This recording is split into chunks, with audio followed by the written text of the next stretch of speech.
Live. Hello. Hey, Welcome to the Off Topic Podcast. I'm Gavin.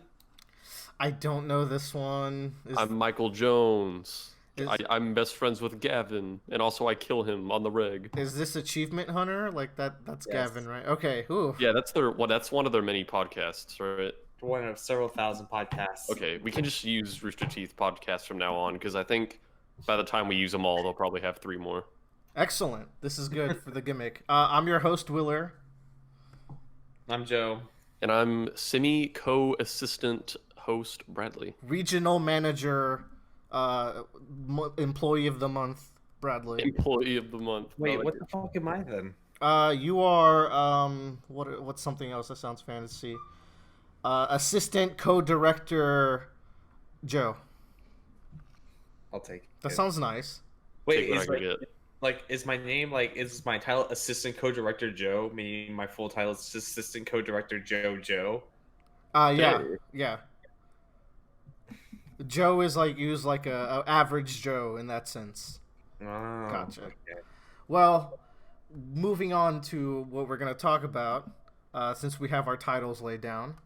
Let me pull up our list because I lost it. I'm in the wrong channel here.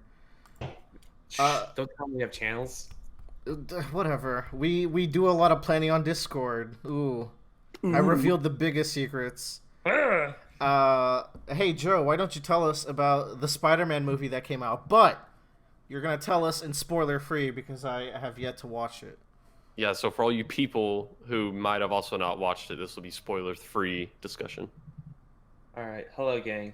I'm going to talk about Spider-Man 2-3. That's a good joke. That's funny. So this I really like this Spider-Man. But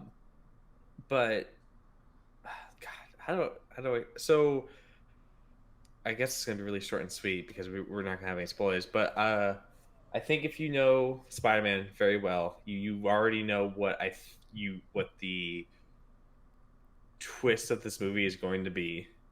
It's pretty much like if you're a good Star Wars lore nerd, you know what's going to happen. And I think they do it very well. Jake Gyllenhaal is really good. Samuel L. Jackson's really good. Zendaya is also really good in this movie. I really enjoyed her. That's Mary good Jane. because she wasn't like Or Michelle, whatever her MJ. yeah, Zendaya. Yeah. She wasn't that great in Homecoming, which is a movie I like, but like she was kind of weird in that. I wasn't sure how I felt about her. She really comes off more of like an awkward kind of smart kid that's like I don't know I don't have a lot of friends but I really like Peter Parker, but she doesn't come off as like a much of a jerk as she did in Homecoming. Okay, that's good. This is good news. There's a moment where like Peter and her are having like a heart to heart, and you're like, and they have some great chemistry, and you're like, oh my god, I just really want these people to get together. That's good. Yeah, so like I was really happy like with her. Is this twist you're talking about Mysterio's identity? Like that's not a twist, I don't think. Well, it's presented in the movie as a twist. Okay, gotcha. Yeah. But there are other stuff that happens in this movie. It probably has the best mid-credit ending, I think, in terms of cliffhangers. Okay, I see. Yeah, I hear this movie really picks up in the second half. Yeah, the first half of this movie is really like going across Europe doing dumb teenager shit. But like the second half of this movie was really fun. Oh my god, Bradley, there are 2 fight sequences in this movie that I think are gonna blow your mind. I'm ready for some Spider-Man action. It's so good. This is like I think this is the most comic book Spider-Man action that's ever appeared on film. Ooh, It's Very so cool. pretty good. Like it's like because it's great. Like there's a like the final shot or like the final showdown is probably one of the best showdowns I think for Spider-Man ever. It's so good. And it's not like a beat 'em up kind of thing. It's a really kind of a I need to outwit this person in their own game kind of deal. That has me hopeful because even the bad Spider-Man movies have some pretty sick sequences, action-wise. The CGI in this movie is great. Let's see what else. There's some good It's funny. It's good. I go back and forth whether I like Homecoming or this one more. I think I like the ending to this one a lot more than Homecoming's, but I think I like the first half of Homecoming more than this one's. Homecoming is really strong. Yeah. God, that vulture twist and like scene where he's driving them to the dance, that will always stick with me. And also I like the part of the movie where he drank the spoiled milk and he says his catchphrase, "I don't feel so good, Mr. Stark." I don't recall that one. I don't know. Maybe It's in the director's cut. You would know about it. Oh yes, not a big spider nerd, I guess. I was very happy to see Colby Smulders again coming as Maria Hill. Oh yeah. They're not a lot in the movie. There's also a lot of subtle acting in this movie that you don't get until the very end of the movie, which is really good. Ooh. I would highly reward a rewatch. Yeah, I would highly recommend sticking all the way through for the 2 post-credit scenes because there's a lot of goodness in there. There's a character that I thought would never show up again that shows up again. Super great. Nothing comes to mind. Ooh. Yeah, I was very excited when this character showed up. I was like, oh. I can't believe they revived Tony for this movie already. Yeah. Big theme of this movie is really about Spider-Man realizing that he can't be Tony Stark and like he's not going to be Tony Stark and he needs to just be Spider-Man. I feel like that's a storyline that's been building up that's like unique to the MCU. Like there's not I feel like that's not a Spider-Man comic storyline, yeah? Yeah. It's very MCU. I think they do a really good job of making Tony like Uncle Ben in this Spider-Man verse or this MCU. Yeah, 2 Uncle Bens. Yeah, it works a lot better because we are connected. We're connected more to Tony than we are to that. That was Joe slamming the door. Okay. He's very angry. I have one question for you, Joe. Yeah. Do they address the convenience that all of them died from the Thanos snap? Every main character. Yes, they do that within the first 5 minutes. Okay, fucking better. It's pretty great, I think. Okay. The movie opens up and I'm just like, what the hell is happening right now? And then do you care if it's a great joke, I think. No, I do care. You shut up now, Joe. But they do talk about it. Okay. They give it a really stupid name, but I think the point is to make it a really stupid name. So but yeah, it's they bring it up a little bit, but I think that's going to be brought up more in other MCU movies. No, I just wanted to address it. It can be one line. I'll be fine. Yeah, no, they do. Cool. Okay. Overall, I was really happy to see how like well received this movie was because there was a lot of pressure following up Endgame. Yeah. Oh yeah. This would be the first. Doesn't this game start the 3rd phase as well? This is this movie, or rather. Yeah, this is supposed to be the end of this phase, I believe, and so that means we're going to be moving to the next saga, I guess.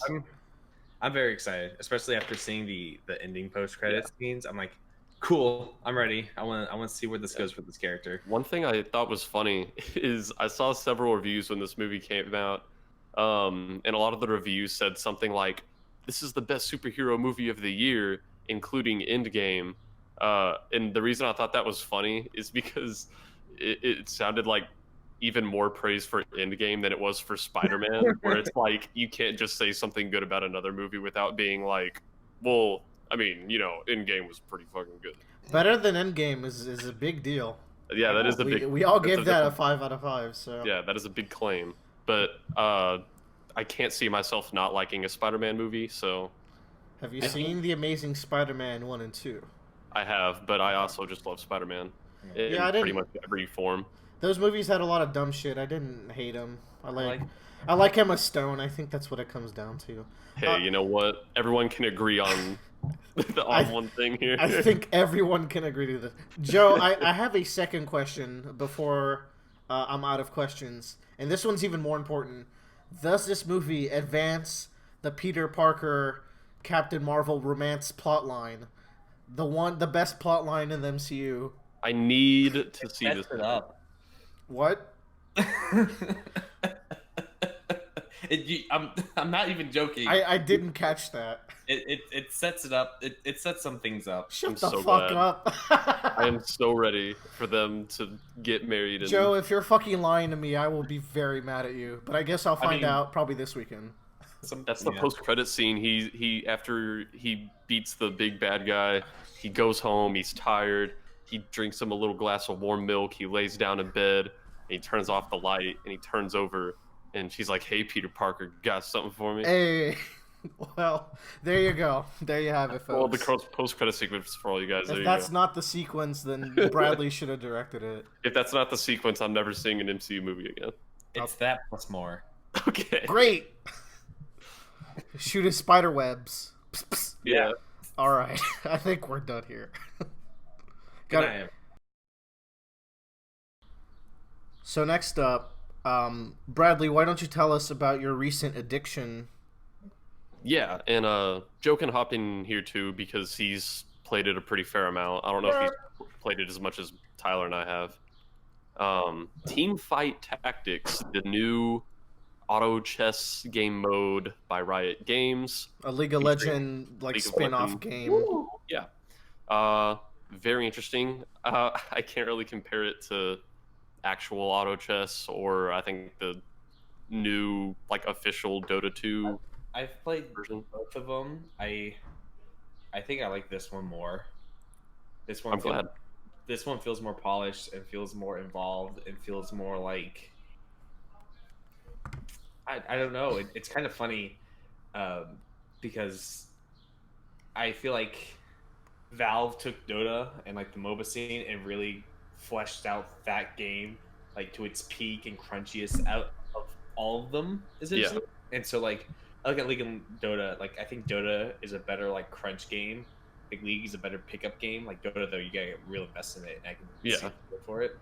But Teamfight Tactics on League, it's just it feels better when you play compared to the other games. I think it has to do with some of the ults and some of the compositions and just I think the other big thing is the interactivity you get with the other player. I'd like the start where you have the circle, the ring around the rosy thing with the characters, and then that's kind of cute. It's a cute way to select your starting champion. I've seen I've seen videos of people playing for the first time, and whenever they see the little carousel for the draft, they're like, "Oh, this is really fun. This wasn't in the other game."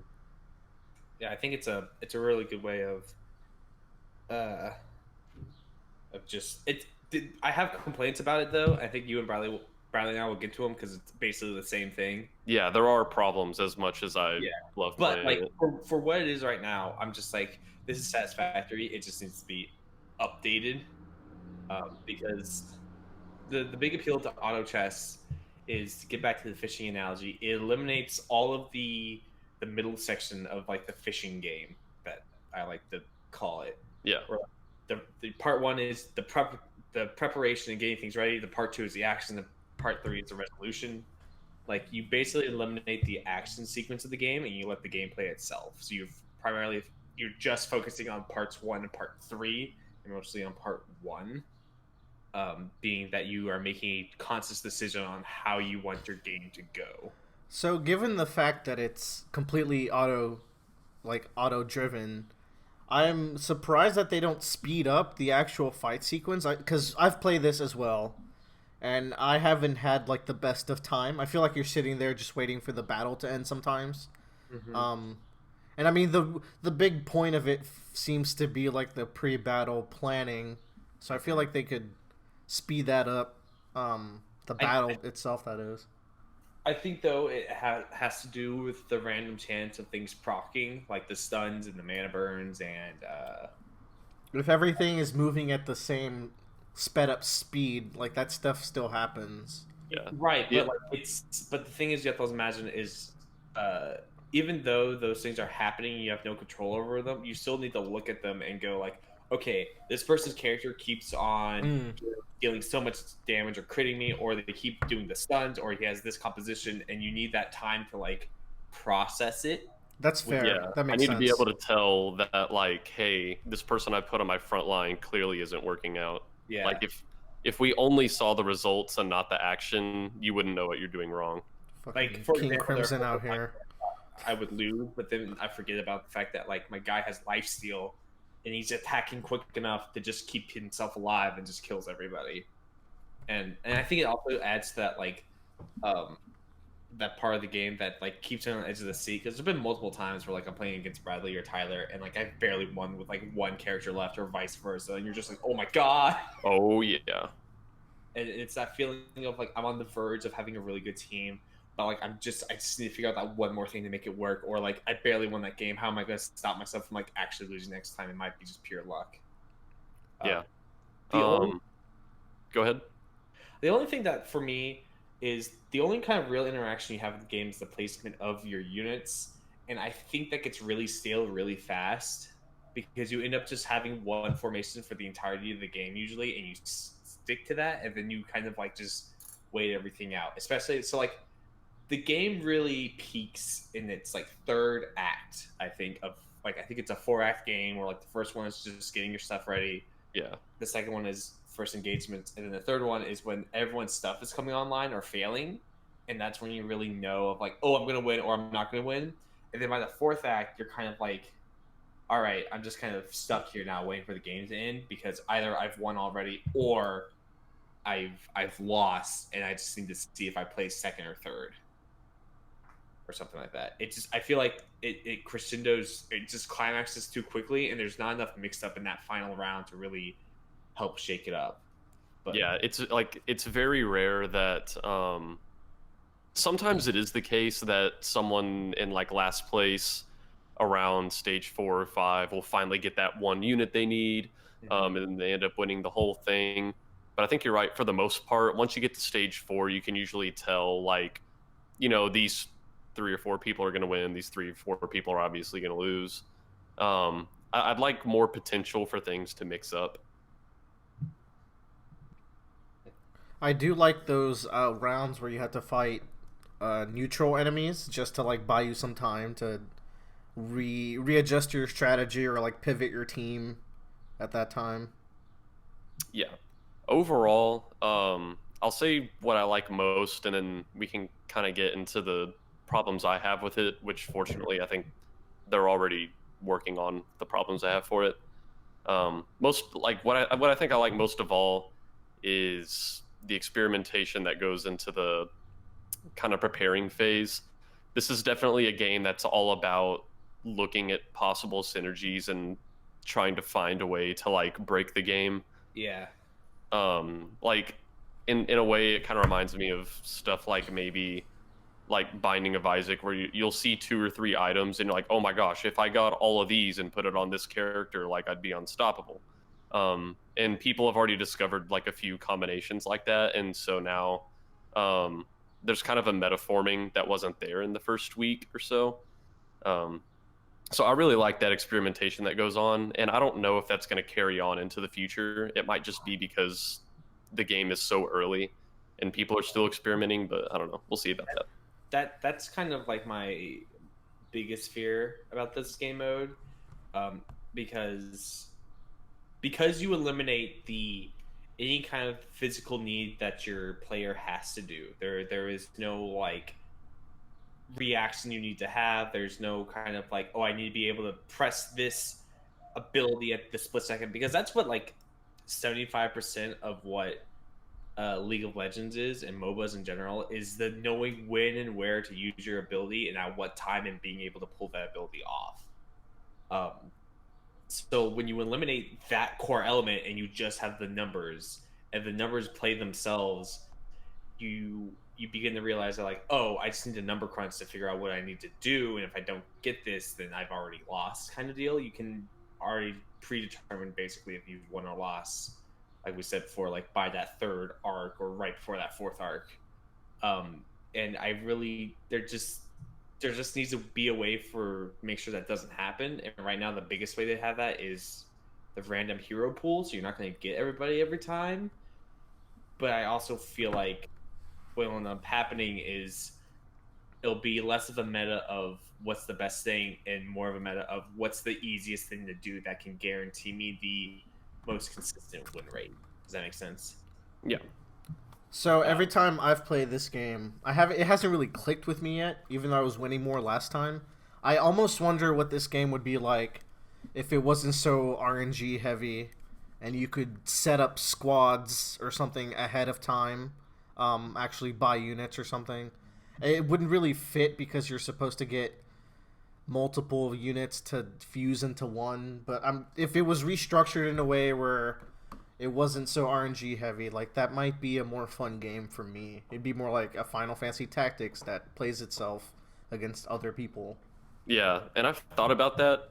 I kind of like the way it is now, just because if you never had to worry about getting the particular champion you want, you would only ever see like two team compositions, because there's like two that are the best. As it stands right now, there's definitely kind of a risk assessment that goes on where it's like, okay, I have 60 gold, and I really want this. I need like one of this particular 5-star unit. So what if I just broke the bank, spent all this gold, and tried to get this unit, or I played it safe and kept my gold up so I can kind of keep that economy going, and hope that I get him in the next 3 rounds instead of breaking bank right now. But yeah, I would like being able to guaranteed get the composition you want. You'd see the same composition every time. But the thing with that is, that's like saying there's like objectively like 6 good Pokemon, except that there's counters to them, so the meta forms around counters on top of counters.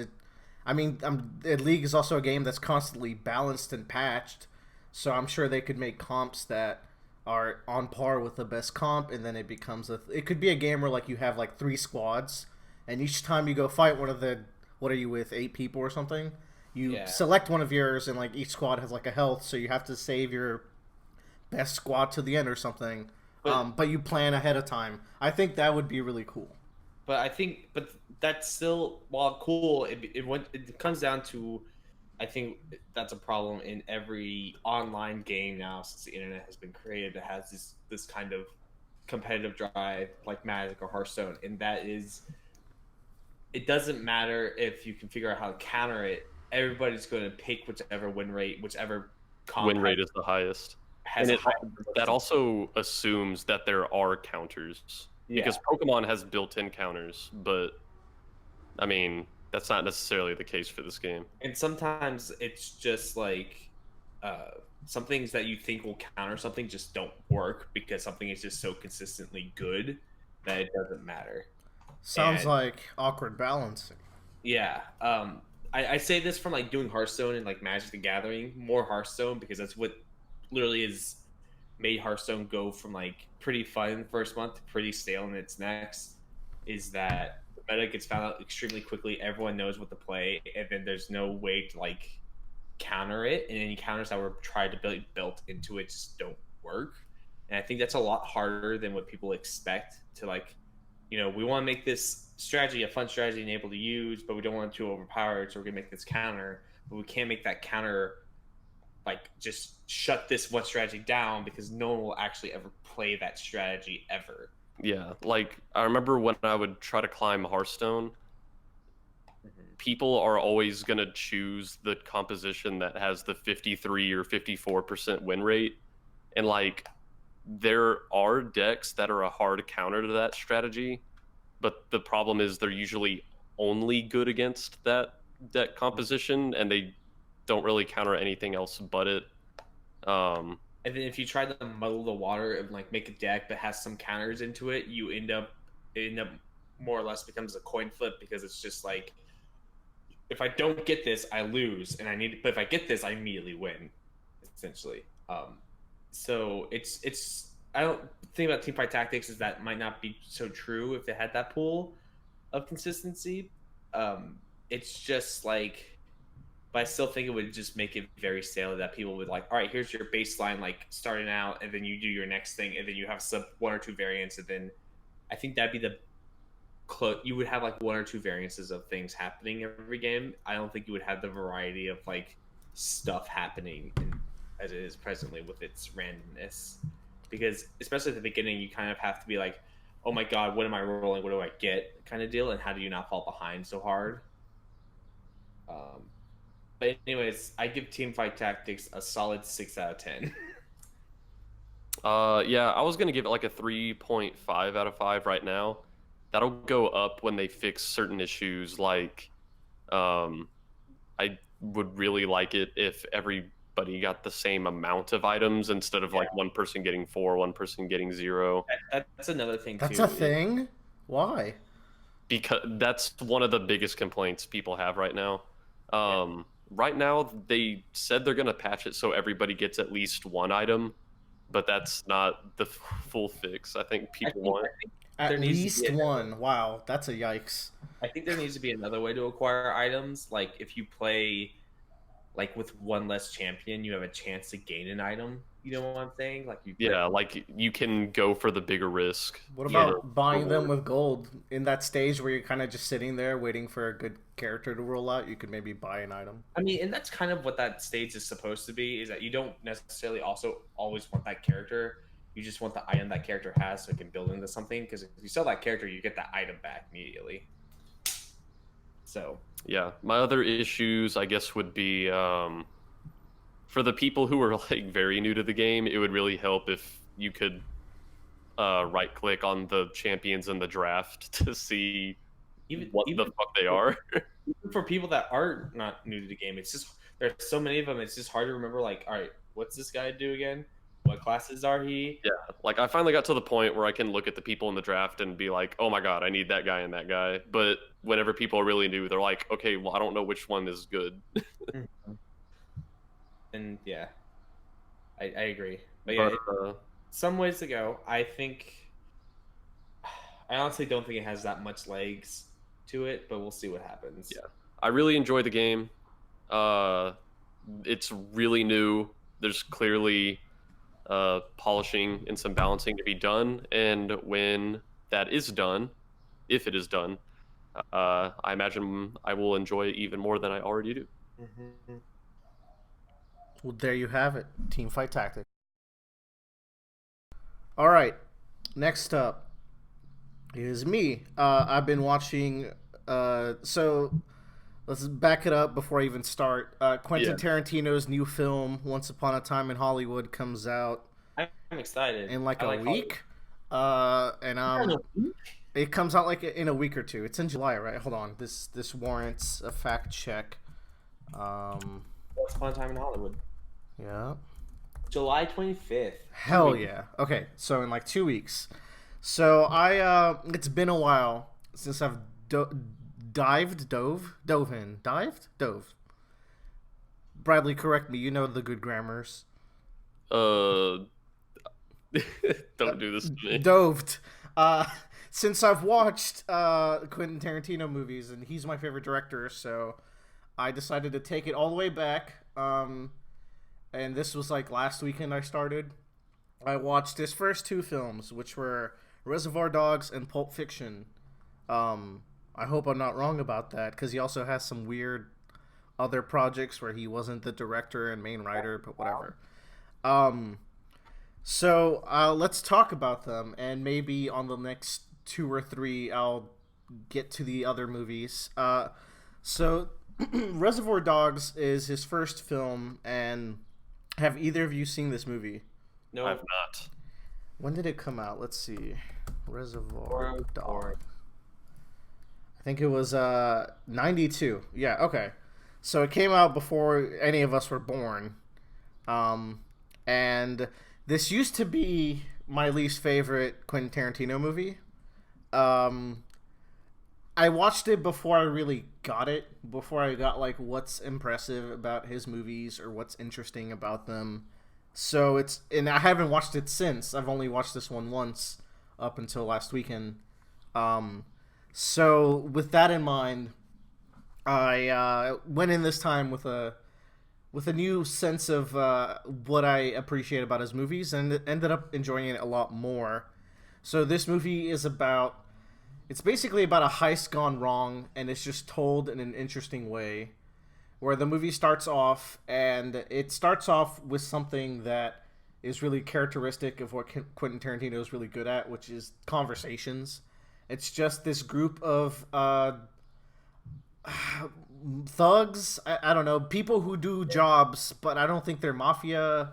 They just kind of get hired for crimes. And The legal term is hooligans. Hooligans. They're hooligans. They're a little more. I wouldn't say they're classier, but they're not quite hooligan like street thugs. They're professional. They're professionals about it. Professional hoodlums. There you go. That is the term that you'll find in any dictionary for it. So they're just talking about how like one of them doesn't do tips, and they're talking. Quentin Tarantino's in the scene, and he's talking about like a virgin and how it's about an orgasm, and they're just going and going, and this dude's not tipping, and it's just like this is going nowhere.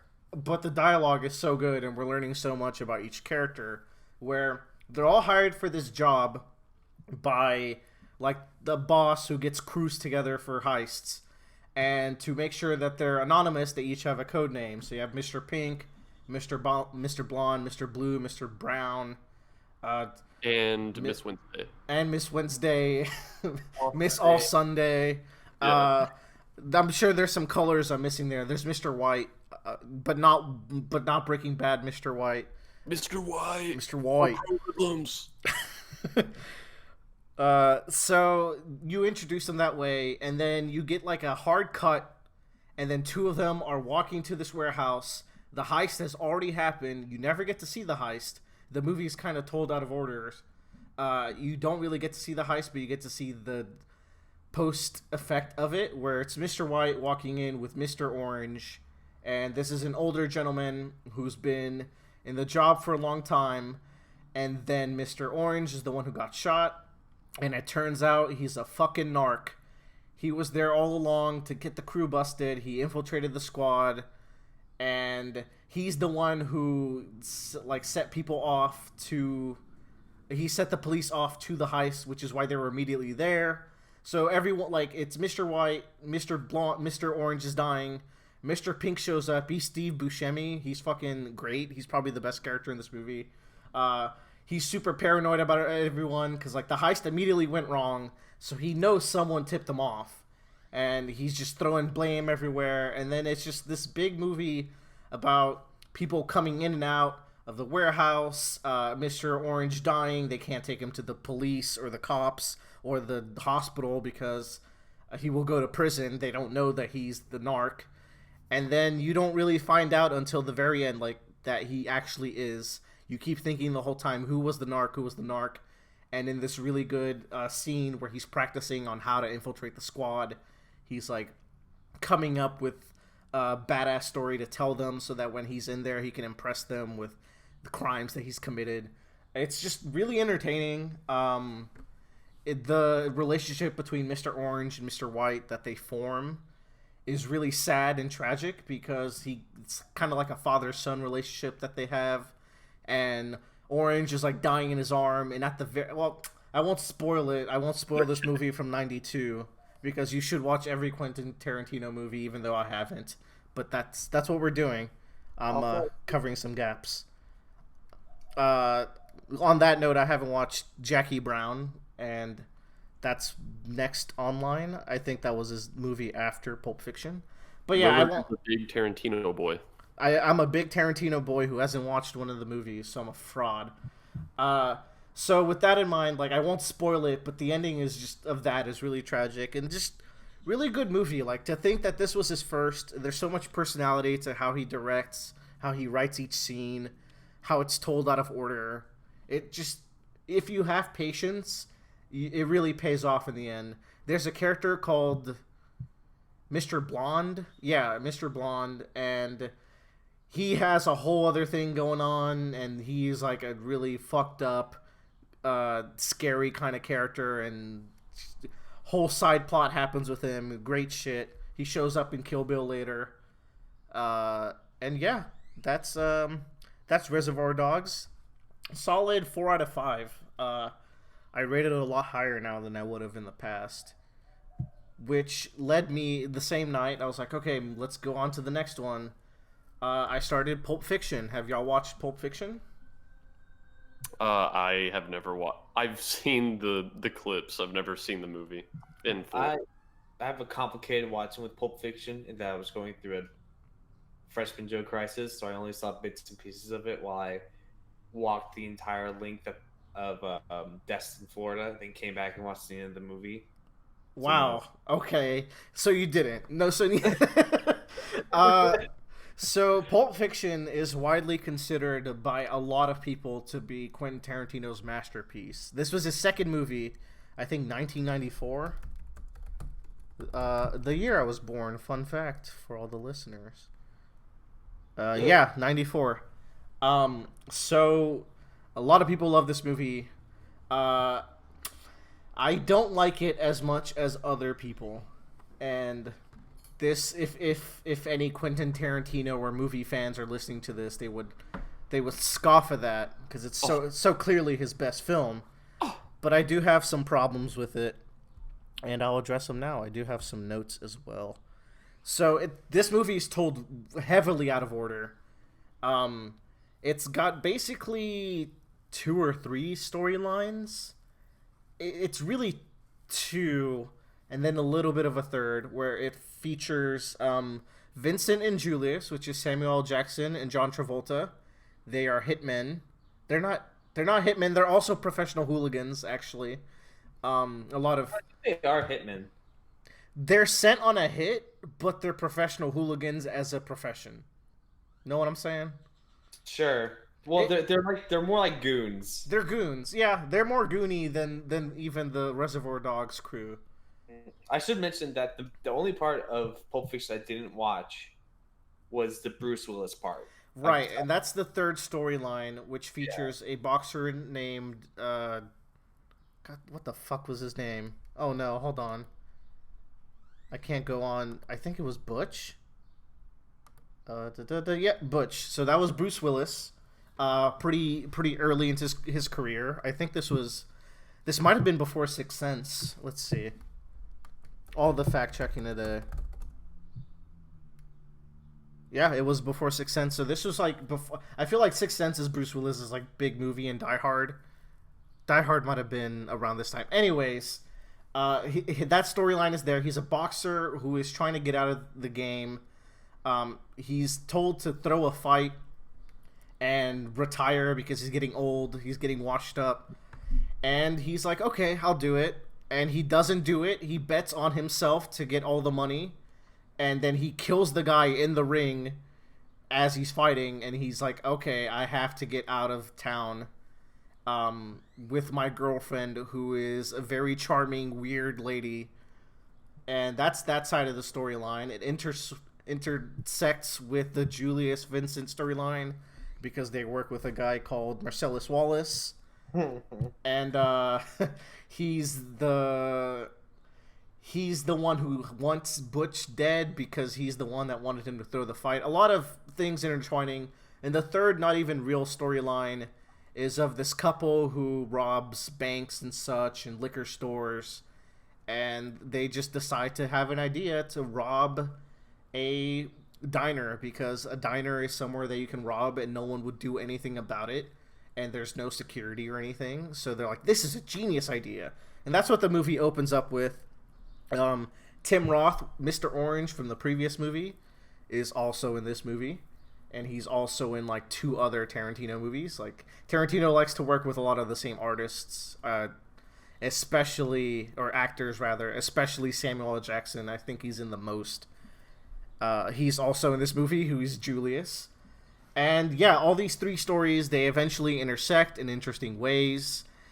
And my problem with the movie is that it's so long, and a lot of it doesn't really go anywhere. And the thing is, each scene in this movie is really good and really interesting, but I feel like you could cut out the Butch storyline like completely, basically. Like I feel like you could straight up cut out the Bruce Willis storyline, even if it has some really good scenes, and focus the storyline on Julius and Vincent and this side plot to their storyline, which is Vincent taking Marcellus Wallace's wife, who is Uma Thurman, out on a date. And he's just doing it because Marcellus is out of town, and they're like, okay, you're taking this girl out on a date. You cannot cross any boundaries. The last guy who crossed any boundaries with her massaged her feet, and then Marcellus threw him out a window, which turned out to not even be a true story, but that's like the intimidation factor of it. Like, this girl is a stone cold fox, and you need to be careful around her. And there's a lot of tension in the scenes, but that's also one of the best scenes where they go to this nice diner and they dance like weirdos, and then she overdoses, and it's a really nice time for everyone. But I think that's really what it comes down to. It's a movie with a lot of good scenes, a lot of good direction, also, really good dialogue. Told completely out of order. Yeah, it's like the first scene. Did I write it down? The first scene's the diner. The first scene is like the second to last scene. I thought the first scene was the diner, and then it jumps to the goons. The first scene is it's the couple in the diner. Yeah. I guess it's not even the second to last scene. It's like the middle scene. Jesus Christ. Yeah. And then it cuts to the goons, which is earlier that morning, which is before that first scene or around the same time. No, and they almost get shot by Jerry Seinfeld, but he misses. Is that Jerry Seinfeld? It looked like him. Yeah, it's Jerry Seinfeld. Shut up. He looks so young. Holy shit. Yeah. I mean, I guess he was. They go to Quentin Tarantino's house, which is a scene that didn't have to be there at all, but it was fun. Isn't that the one where they have to clean up the car? They have to clean up the car, and Tarantino's there so he can say the N-word like 4 times because he's just got to get it out of his system. Yeah. He can't help it. I shot Marv in the face. And then Mr. White shows up as the wolf who cleans everything up, and like it's a really fun scene, but it's like it didn't have to be there. I think the interesting part, I think the thing about Pulp Fiction, what makes Pulp Fiction interesting, is that you kind of have these two different sides, where you have Vincent and what's Samuel Jackson's character? Julius, who are these goons that are in with a mafia or some sort of gangster world, but really their whole day is just dealing with like an average kind of scenario from like a more higher up point of view, where like we have to fucking get our car clean or else the person that hired us is going to get pissed off or whatever. It's more than that. They have to get the car clean before they have to take it to a place because they shot someone in the face and there's blood everywhere. They have to take it to a place where he knows a guy, but the guy's wife, Quentin Tarantino's wife, is going to be home in like an hour, so they have to get this done really fast, and like just this goofy tension comes from that. It's really unique. But it's a very like it's a scenario you could really relate to, like, oh my god, I've ruined the car and I don't want the wife to know kind of deal or something like that. Yeah, in that sense, the stakes aren't as high, but the idea is there. And then you have the other side where it's Bruce Willis's character, who is literally running from the mob, which is like probably the most trouble like any average Joe person could ever be in. Yeah. And so it's a much more high stakes kind of thriller thing, but he's lower on the totem pole of society, essentially. Yeah, he's just Is he? I mean, I guess it's weird to compare like hoodlums to a boxer who is trying to flee. They're not hoodlums; they're goons. Goons, yeah, goons.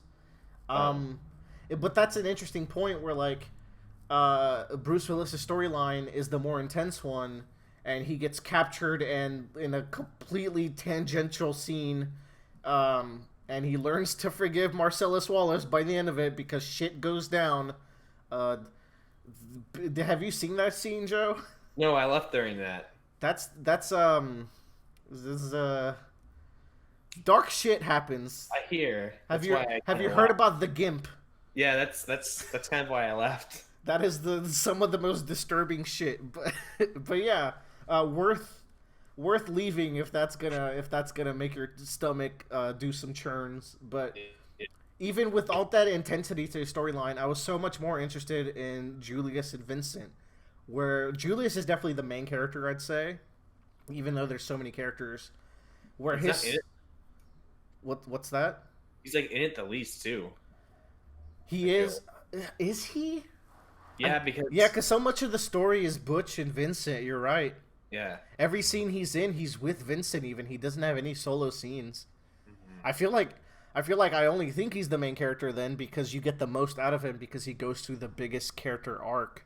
Mm-hmm. Where in the beginning of the movie, he's just so fed up with his life as a goon, and by the end of that day, he has vowed to stop. He almost gets shot at. He thinks it's a will of God, and he even gets into the situation with the couple in the diner, and it's all assigned to him, and he's spouting out the biblical lines, and I love how he has a different interpretation of it at the end. That's a really cool scene.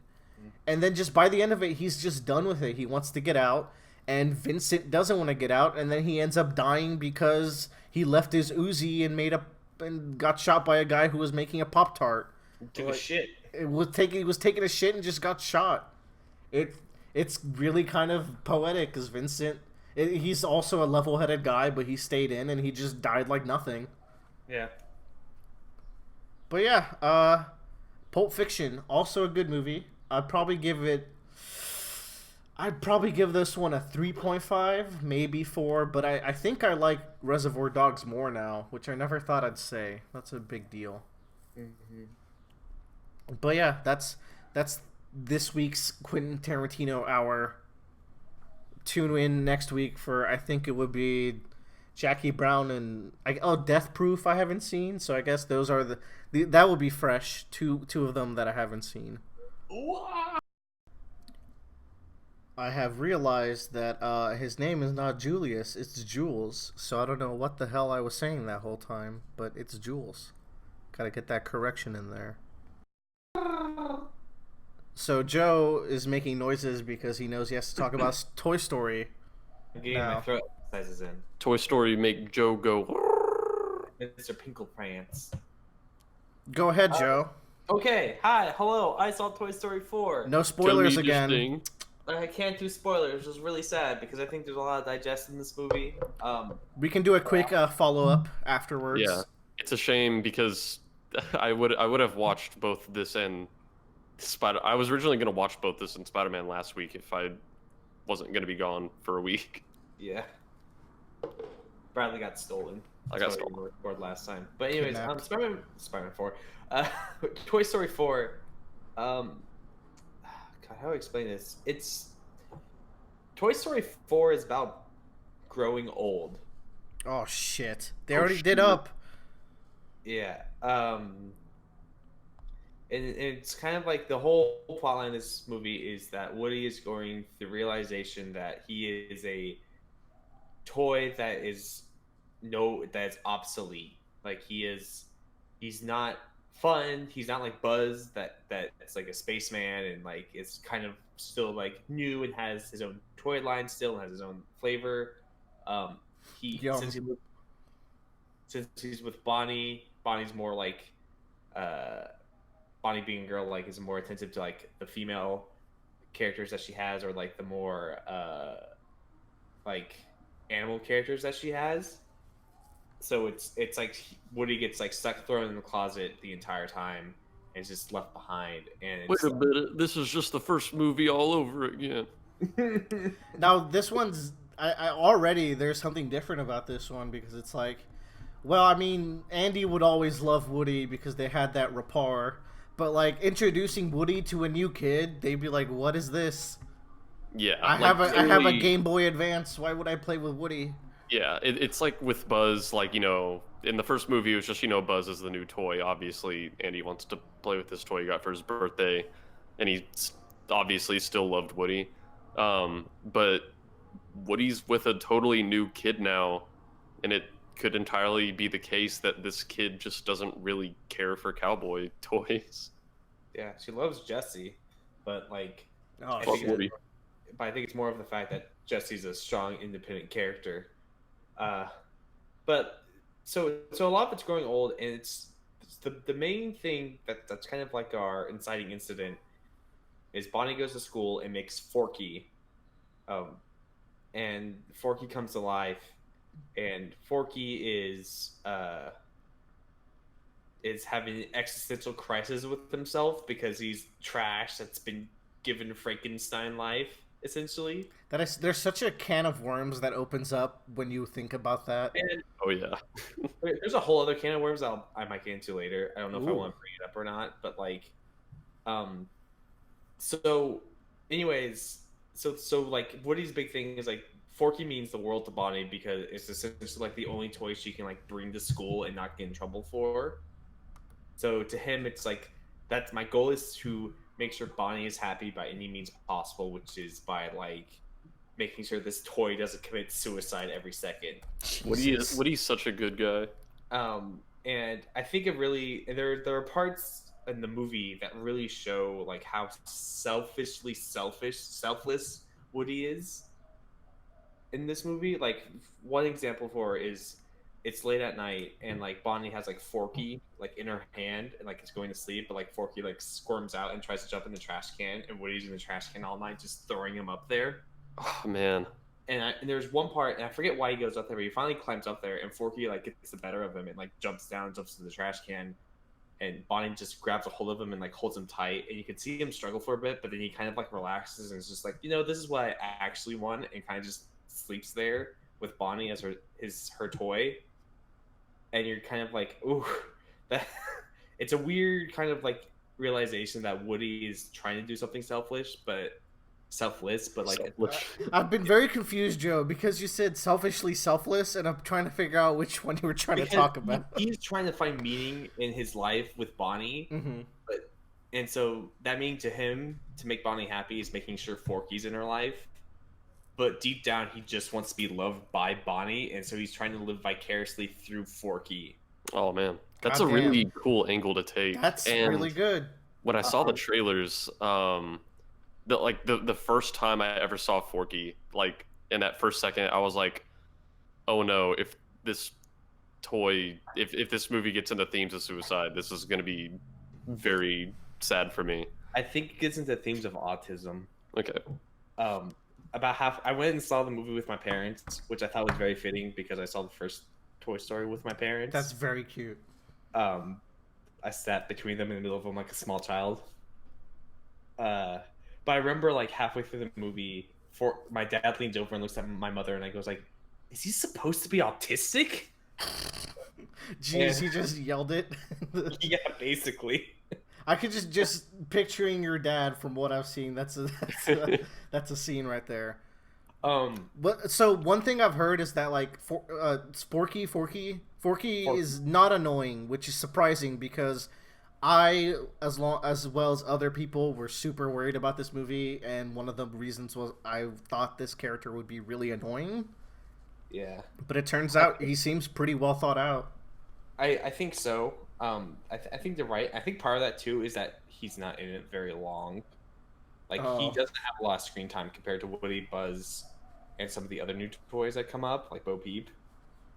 Bo Peep. That's the weird thing is when I initially saw the trailers, I feel like I was way more impressed and excited by the trailers than I feel like most people were. I know a lot of people who are like, oh man, I don't know about this. Like, oh, Forky looks dumb. And like, I saw the trailer and it made me really excited for this movie. And I was like, man, there's a lot of depth and directions you could go with Forky. I was worried about Bo Peep too, but I heard she's fantastic in this. No, she's not. No, she's great. I love her. Sorry, I just got a message. Forky is in it for like a good part of the first half of the movie, and then kind of is, for plot reasons, it's not shown for like a good portion of the second half of the movie, but only in like small clips and scenes. There's, like, I think this movie does a really good job in like, I think something that Toy Story has done really well in like the first three movies. I think 4 does it pretty good too, is that it has a good understanding of where the people who have seen this are in their lives. Jesus. Like as kids. Because like when Toy Story 3 came out, that was when I was about to go to college. Yeah. So it was like, and so like the ending scene with Andy packing up all of his stuff and like giving his toys away and everything. My mom was like bawling in the theater next to me during that scene. Oh no. Yeah.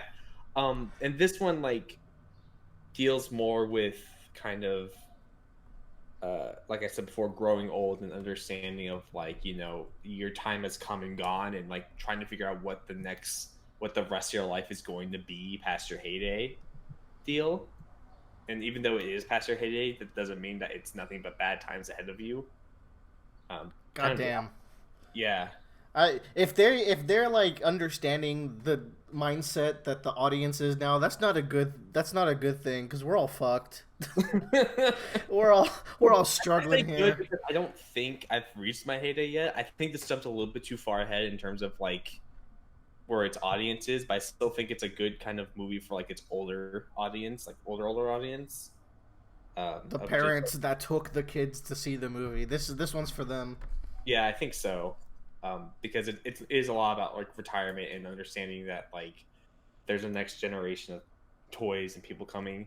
How do they do it? They really don't cash grab this series, like which is weird. Like, which is weird. This is so cash grabbable. And because this when I saw Toy Story 4 was coming out, I was like, okay, Toy Story 3 ended really like solidly. Like it just was a pretty solid ending. This one I feel is a more of a cemented ending to like the storyline of the characters, but I think Toy Story 3 had a better thematic ending of what it is. Yeah, it was more hopeful, I guess. Yeah, there was a bright future ahead of those toys, even if there was a bittersweet goodbye. Mm-hmm. This one has the same kind of feeling. I think Bradley will absolutely cry at the end of this movie. Easy money. That's a safe bet. It's really weird, because I've been talking to, like last week as I was seeing family and stuff, I talked to people who have seen this movie, and I heard a lot of people say that this was their least favorite Toy Story movie.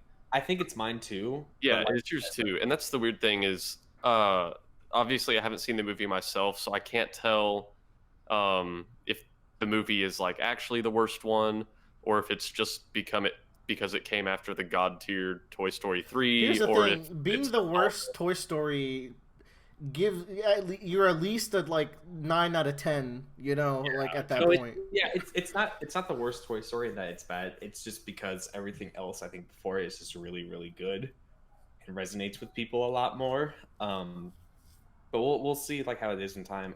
Anything other parts of this movie, Key and Peele were hilarious in this movie. Oh yeah, I forgot they were in this. How's Keanu? Keanu is so funny. Good. He's I like his character a lot. He's kind of a really ridiculous, over the top stuntman toy.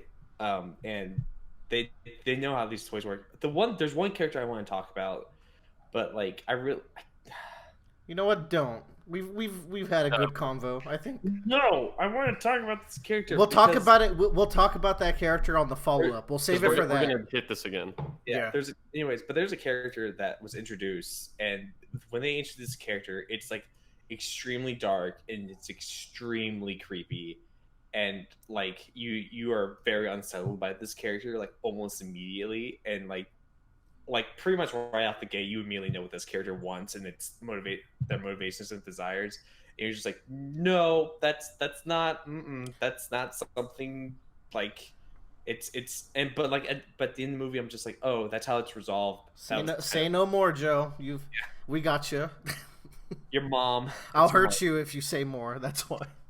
Anyways, Toy Story 4, I give it a 9 out of 10. Still not as good as Toy Story 3 or 1 or 2. In that order. Guess we'll see about that. I really have to rewatch 2. That's the one I remember the least. Mm-hmm. That being said, I had a Game Boy Color game for 2, so I played through that a lot back when I didn't have taste. Yeah. Or good games. Toy Story 8. Got wood. God. Did Woody reference his Xehanort beatdown in this one when he massacred Xehanort in Kingdom Hearts? Was that in this movie? No, it's not. Although one thing, that's the character Joe was talking about. Xehanort's. Shit! Young Xehanort's in this. Something I realized in this movie, and this is more of an animation thing. Woody has a huge fucking head. Yes, yes, he does. Like you don't realize it until this movie, and I think because like in the older movies they kind of like positioned him in a way where his head doesn't look as huge, or it's just like the way he's shot. But like there's some close-ups that like you see his head and another toy's head like side by side. And you're like, oh my god, Woody looks like a clown. Like his head is so large. Man. But yeah, big head Woody. Big head Woody knows that nobody ever loved you. Yeah. What? Bradley. What? I just started recording and I look over and never mind.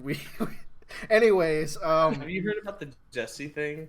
What Jesse thing? Oh, I know what you're talking about, Joe. Okay. I don't think I'll say anymore because it's pretty bad. Jesus Christ. Anyways, I gotta scroll up back to Karu Vivi. So next up, 4th of July happened, and after I came home from a barbecue pool function, it was time to binge the fuck out of Stranger Things, and I did. Watched it all. It was really good. Have any of y'all watched Stranger Things? Do you like it? Do you care? I saw the first half of Stranger Things 1, and then I just stopped. Why is this? I don't like scary things. Oh my god. Okay. Bradley? Yeah, one day, my cousin was like, hey, Stranger Things is pretty good. You should watch it. And I went home, and I watched the first episode. And I was like, this is really good. And I binged the rest of season 1 that night. And I really loved it. It was a lot of fun. I really liked it as a season. I've never been particularly interested in continuing. Everyone says it is still really good, and I imagine it is. Maybe I'll continue it in the future, but I think it also just works really well. Let's see if I can work my Willer magic then. I'll put a spell on you. Okay, so Stranger Things Season 3. This season, only 8 episodes, as opposed to 9 like last season. Very, very tight, very well-paced, as is the usual Stranger Things. I feel like 8 is just such a good episode count number. The cast is bigger than ever, introducing even more characters now. It's got all the kids, including Max, who is a way bigger part of the season. She was in season 2, and she was a character that a lot of people didn't like in that season because she's like a wedge in between characters that you wanted to see get together, but she was there kind of being problematic. She's well integrated into the group now, and she's really fun in this season, actually. You got new character Robin, who works with Steve, and she's part of the fan service crew, which is Steve, Dustin, Robin, and Lucas's sister Erica, who had a way more screen time this season, and she's hilarious.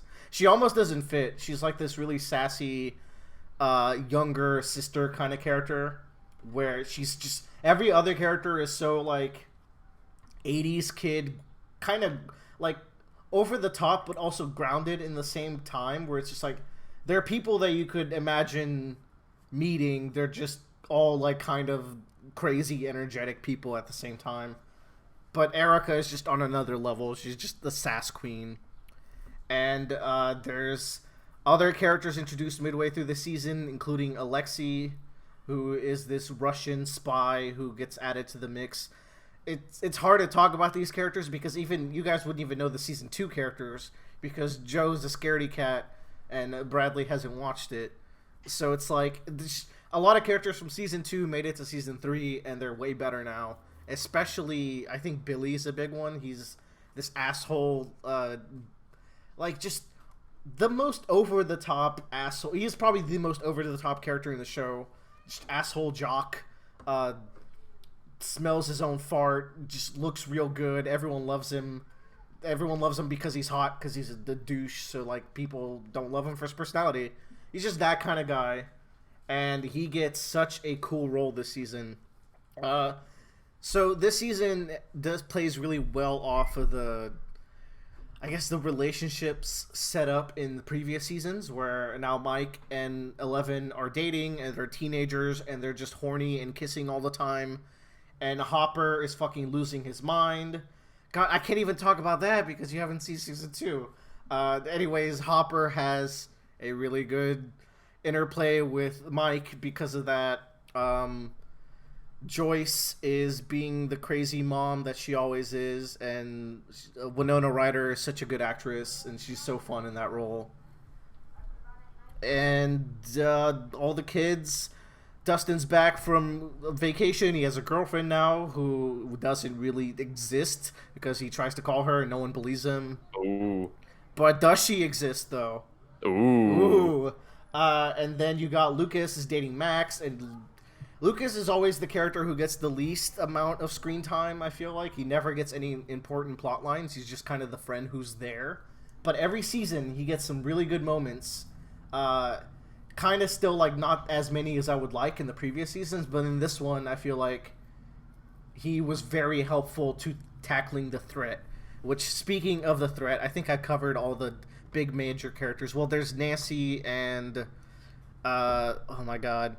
Bradley, what was Will's brother? Oh man, I would not be able to tell you. I watched Jonathan. I watched season 1 back when it first came out. Yeah, I was hoping you could, but yeah, I wouldn't be able to remember. Nancy and Jonathan are doing their own thing for a lot of the season, but they get introduced back into the main crew really in a really fun way midway through. And I guess the only big character I missed is Will, who is not tortured this season, which is a disappointment. Because as much as Will is one of my favorite characters, but him getting tortured is one of the best parts of Stranger Things, which is really fucked up. But like that actor just sells all the pain that he goes through. Yeah, that's the plot of Stranger Things. Is Will getting fucked up? Will suffering is a big part. Except this time, Will's not the surfer; it's Billy, and that was really fun. Billy boy. Yeah, and the threat of this season. It's a really good threat. It's I'll just whatever. I'm gonna say it's the Mind Flayer, which is also the big threat of season 2, but he's back now in a really fun way. And this is so Joe. This is by far. I don't think season 1 of Stranger Things is scary. This is by far the scariest season. It was actually like horror at some points. It's even shot like horror movies at certain scenes, and it's really good about that. Yeah, that's the thing is with Stranger Things season 1, I maybe the genre's horror. I never. It's not the first episode is kind of scary. Yeah, like I never lumped Stranger Things into the horror genre, at least for season 1. This season, big horror. This thing is possessing all the mice in the town. Because that's its ability. It's from the Upside Down, but it can possess and influence things.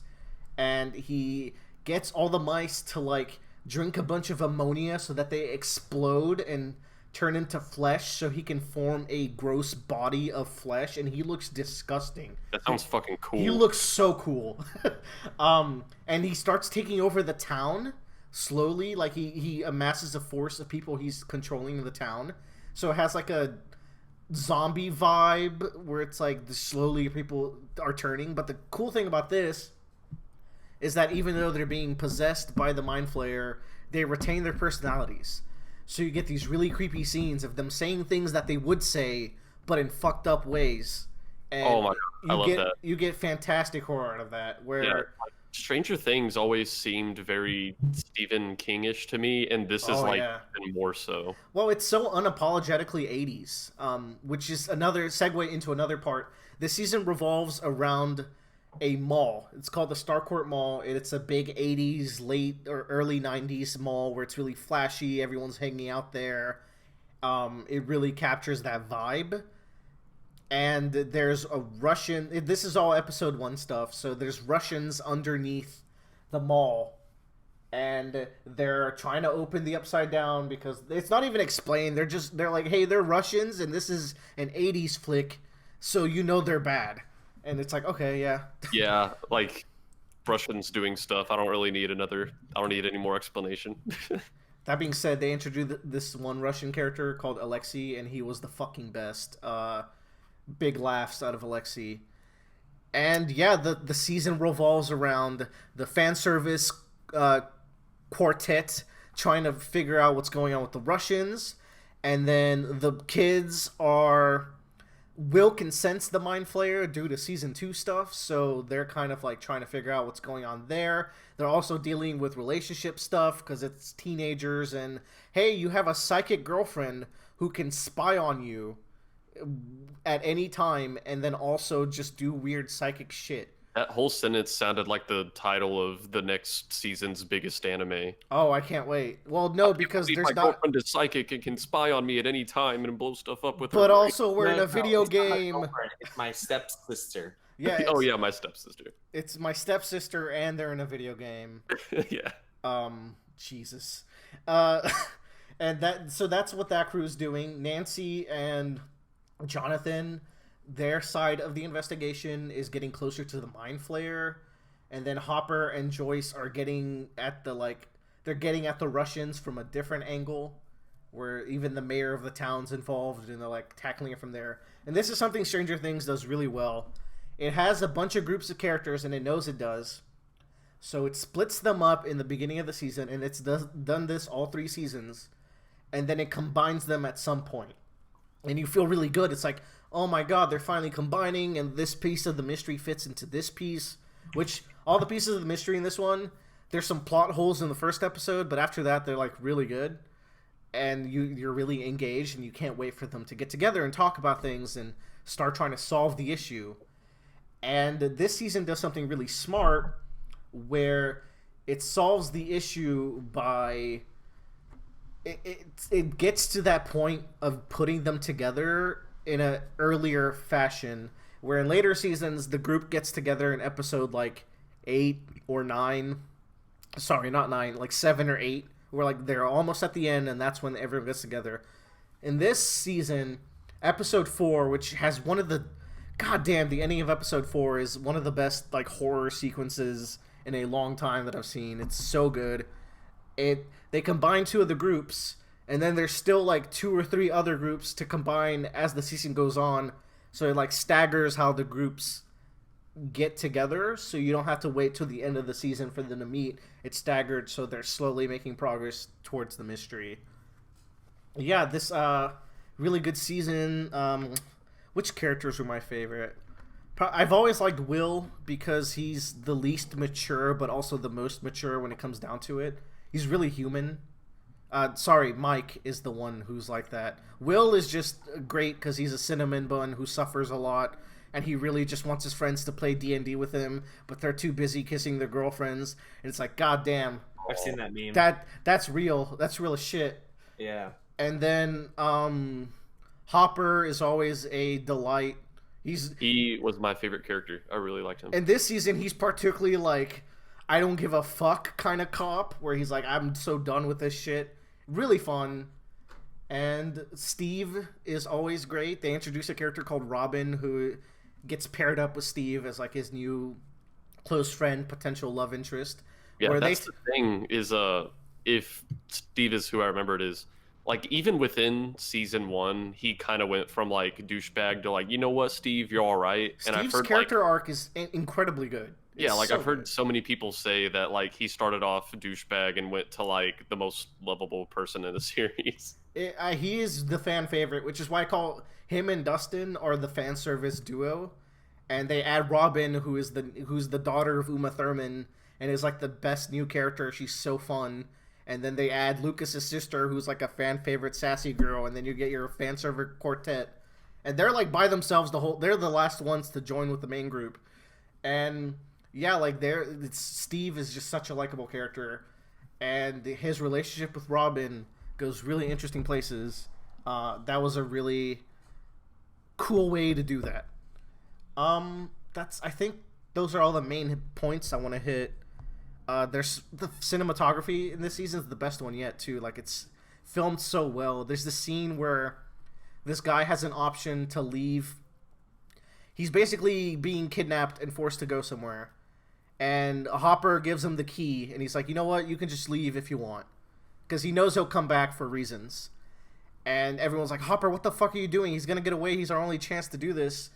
And they go outside, and he's just parked by the tree line. And the sun is like shining through like this gate. and he could have went, and he's just stopped there, and without even showing the actor's face, just the setup of that scene and how it's filmed, it's like, oh, so much is going through his head right now, and you can tell that without even seeing his face.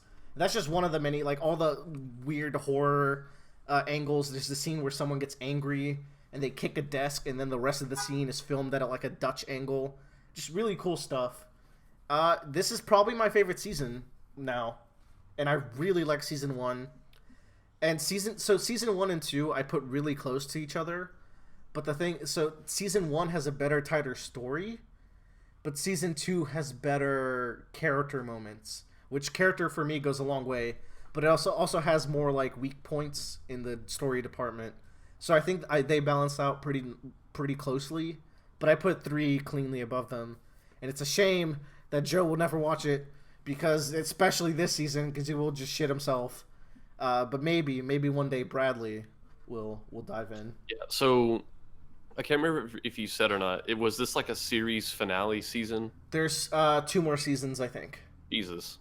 The thing is, so this season ends on like a weird note. There's a big death that happens, and I'm like, what the fuck? Did that just happen? And it's like, well, maybe they'll bring it back. But that death had like a really sad after effect on certain characters. And it's like, if they bring the person back, it kind of like cheapens that. So I'm really interested to see where it goes. I don't think the threat of next season will be nearly as good as this one, because like this was the best villain they've had by far. It was so entertaining. But yeah, I'm looking forward to more Stranger Things, because it was really good. Hey. All right, but that's it. Hey. Okay. So Barry. Barry. What? Barry. We're not doing Barry. Oh. We did Barry already. You gotta I wait would for like your to do new Barry. season. So there won't be One Piece or Worm this week, which opened up a huge slot of time for us to tackle another JoJo's part. Yeah, which we've been wanting to do for a while. It's always like, it's the if we have a good filler slot where we always slot JoJo in, because we're still working through our backlog of JoJo's, and part 5 basically ended. So I guess we have to talk about that while it's topical as well. But Yeah. we're not talking about part 5. Yeah, and like JoJo's is pretty like I guess the original reason this podcast exists anyway. It's I'd say like it's 60% of the reason at worst. So yeah, we're gonna talk about battle tendency today. Right on. So we did 7, we loop back to 1, and we're gonna do 2 now, and then I guess we'll skip to 5 because we're weirdos. But battle tendency is, I'd say, the part where JoJo's really becomes good. I think universally everyone gets to battle tendency and they're like, wait, I actually like this now. Yeah, I agree. I think battle tendency, I think every part of JoJo's carries over its previous part like a little bit every time you transition, but like battle tendency especially, like the first few episodes feel very Phantom Bloodish in its like pacing, but then once you get to the part where you're introduced to Strizo. Different translations have them. No, different sorry, names. the Pillar Man. No, that's Santana. Santana, yeah, he things just go off the rail and really just get fucking crazy. So, like for me, the thing I really like about part 2 is kind of what it introduces to the series for me. Like parts 1 through 4 each introduce something to the JoJo series. Part 1, I guess, obviously introducing the series itself. Part 3 is, it introduced stands, which is a pretty freaking big deal. And the stand of the week formula that goes on for the rest of the series forever. And part 4, I think, introduced Good modern writing. JoJo combat. The battles in part 4 going onward are very different than everything before, I think. Battle tendency to me really stands out from the rest of JoJo's. It's like my third favorite part, and because Araki hit this really good sweet spot when it came to balancing out the classic like kung fu mystic arts beat 'em up, but with this extra layer of like, this person will literally kill me in one hit. How do I position myself in a way to like like basically show his hand and do his ultimate attack, and then be open to the point where I can just beat him immediately. Yeah. And it's like, and you go on, Bradley. Yeah, you can. Yeah, what I was gonna say is parts 1, 3, and 4 introduced those things, and I think what part 2 introduced to me was just the general vibe of JoJo's, the bizarre, like the characters, the villains, the aesthetic, even. Yeah. And to this day, whenever I hear "Bloody Stream," that to me that's like the most JoJo song for me. God, that song fucking slaps. Yeah. So good. I've been watching it with some other friends, and like I like the first one better. And it's like, yeah, but when you get to the part where you get to Caesar in the church and everything happens, and like Blade Stream comes on, you're ready to fucking go. Like I think after that episode for me, like it was like go time. I have to see where this is going, what's going to happen. Like such a good. Yeah. We'll get there. Let's back it up. So another thing I think this part introduces is bullshit tactics, which is what Joe was getting at, right? Which is the JoJo classic of like out of the world, barely possible, sometimes impossible strategies. And you turn your brain off to it after a while because it's just so fun to watch it, because it starts really early. It starts from the first fight, which is Straits, where Joseph is like, haha, I put a grenade on you. Psych, it was 10 grenades.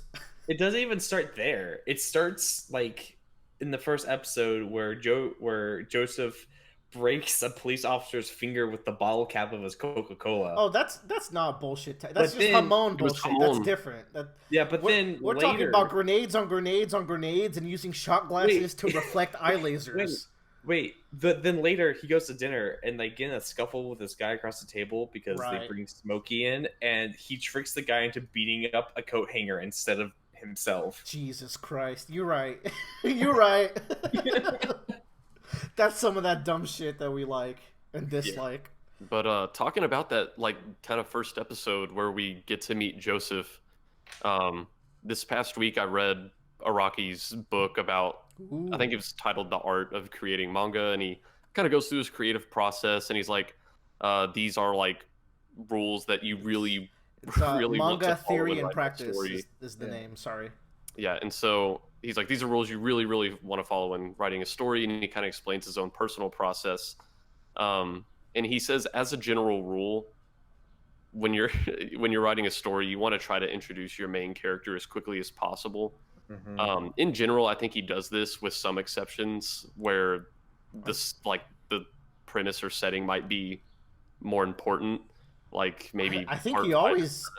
I feel like 5 is the only one where he doesn't, because Jordan in the beginning. I feel the opposite. I feel like the one he doesn't do it is in Steel Ball Run, because you don't see Gyro or Johnny until the second chapter, basically. That's because that was a whole weird thing. But when you do see them, I think Gyro immediately is like, "I'm Gyro, nyohoho." Like, yeah. No, yeah, I agree. But like, even then, that's like a whole chapter like wasted to not introducing your main character. That's back when he thought he could make Sandman relevant. Yeah. The reason this first episode of Battle Tendency reminded me of that particular part of his book is I feel like out of all the parts, this is the one where he might introduce the main character the fastest, maybe even faster than part 1, because there's that little scene at the beginning. Yeah. And I think it's, out of all the parts, this is probably the one where it's most important for him to introduce the character immediately. Yeah, for sure. Because coming off the end of part 1, you're like, okay, what the fuck do we do now? Keep in mind, this is still like late 80s, mid to late 80s, and people are not ready for you to kill off your main character and move on. That's not a thing you really do. It's like after Battle Tendency going forward, with each JoJo part, people are like, oh, which JoJo are we going to get now? But at the time, they're like, oh my god, what are we going to do without Jonathan?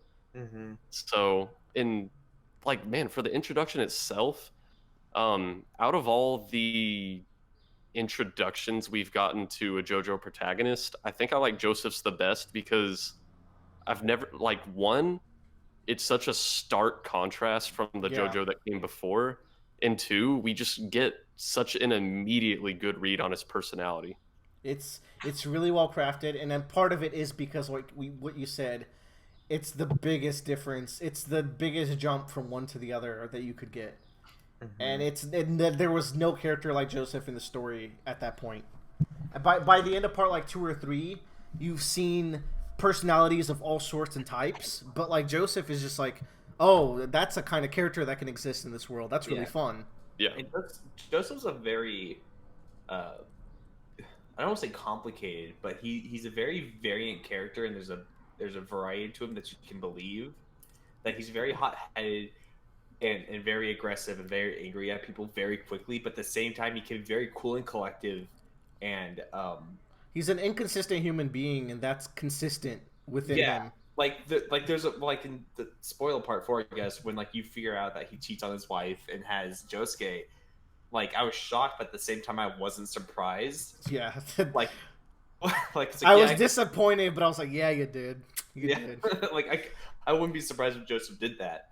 But like I think that's one thing that's really good is that Araki makes Joseph a very interesting character to follow, and he has so much variety to him that it makes every encounter with him interesting because you don't know how he's gonna overcome it. Like, and he's the main focus of this part. Like, yeah, it's not quite as bad where Jonathan did every single thing, except for that one time Will like did a thing for 5 minutes and then died.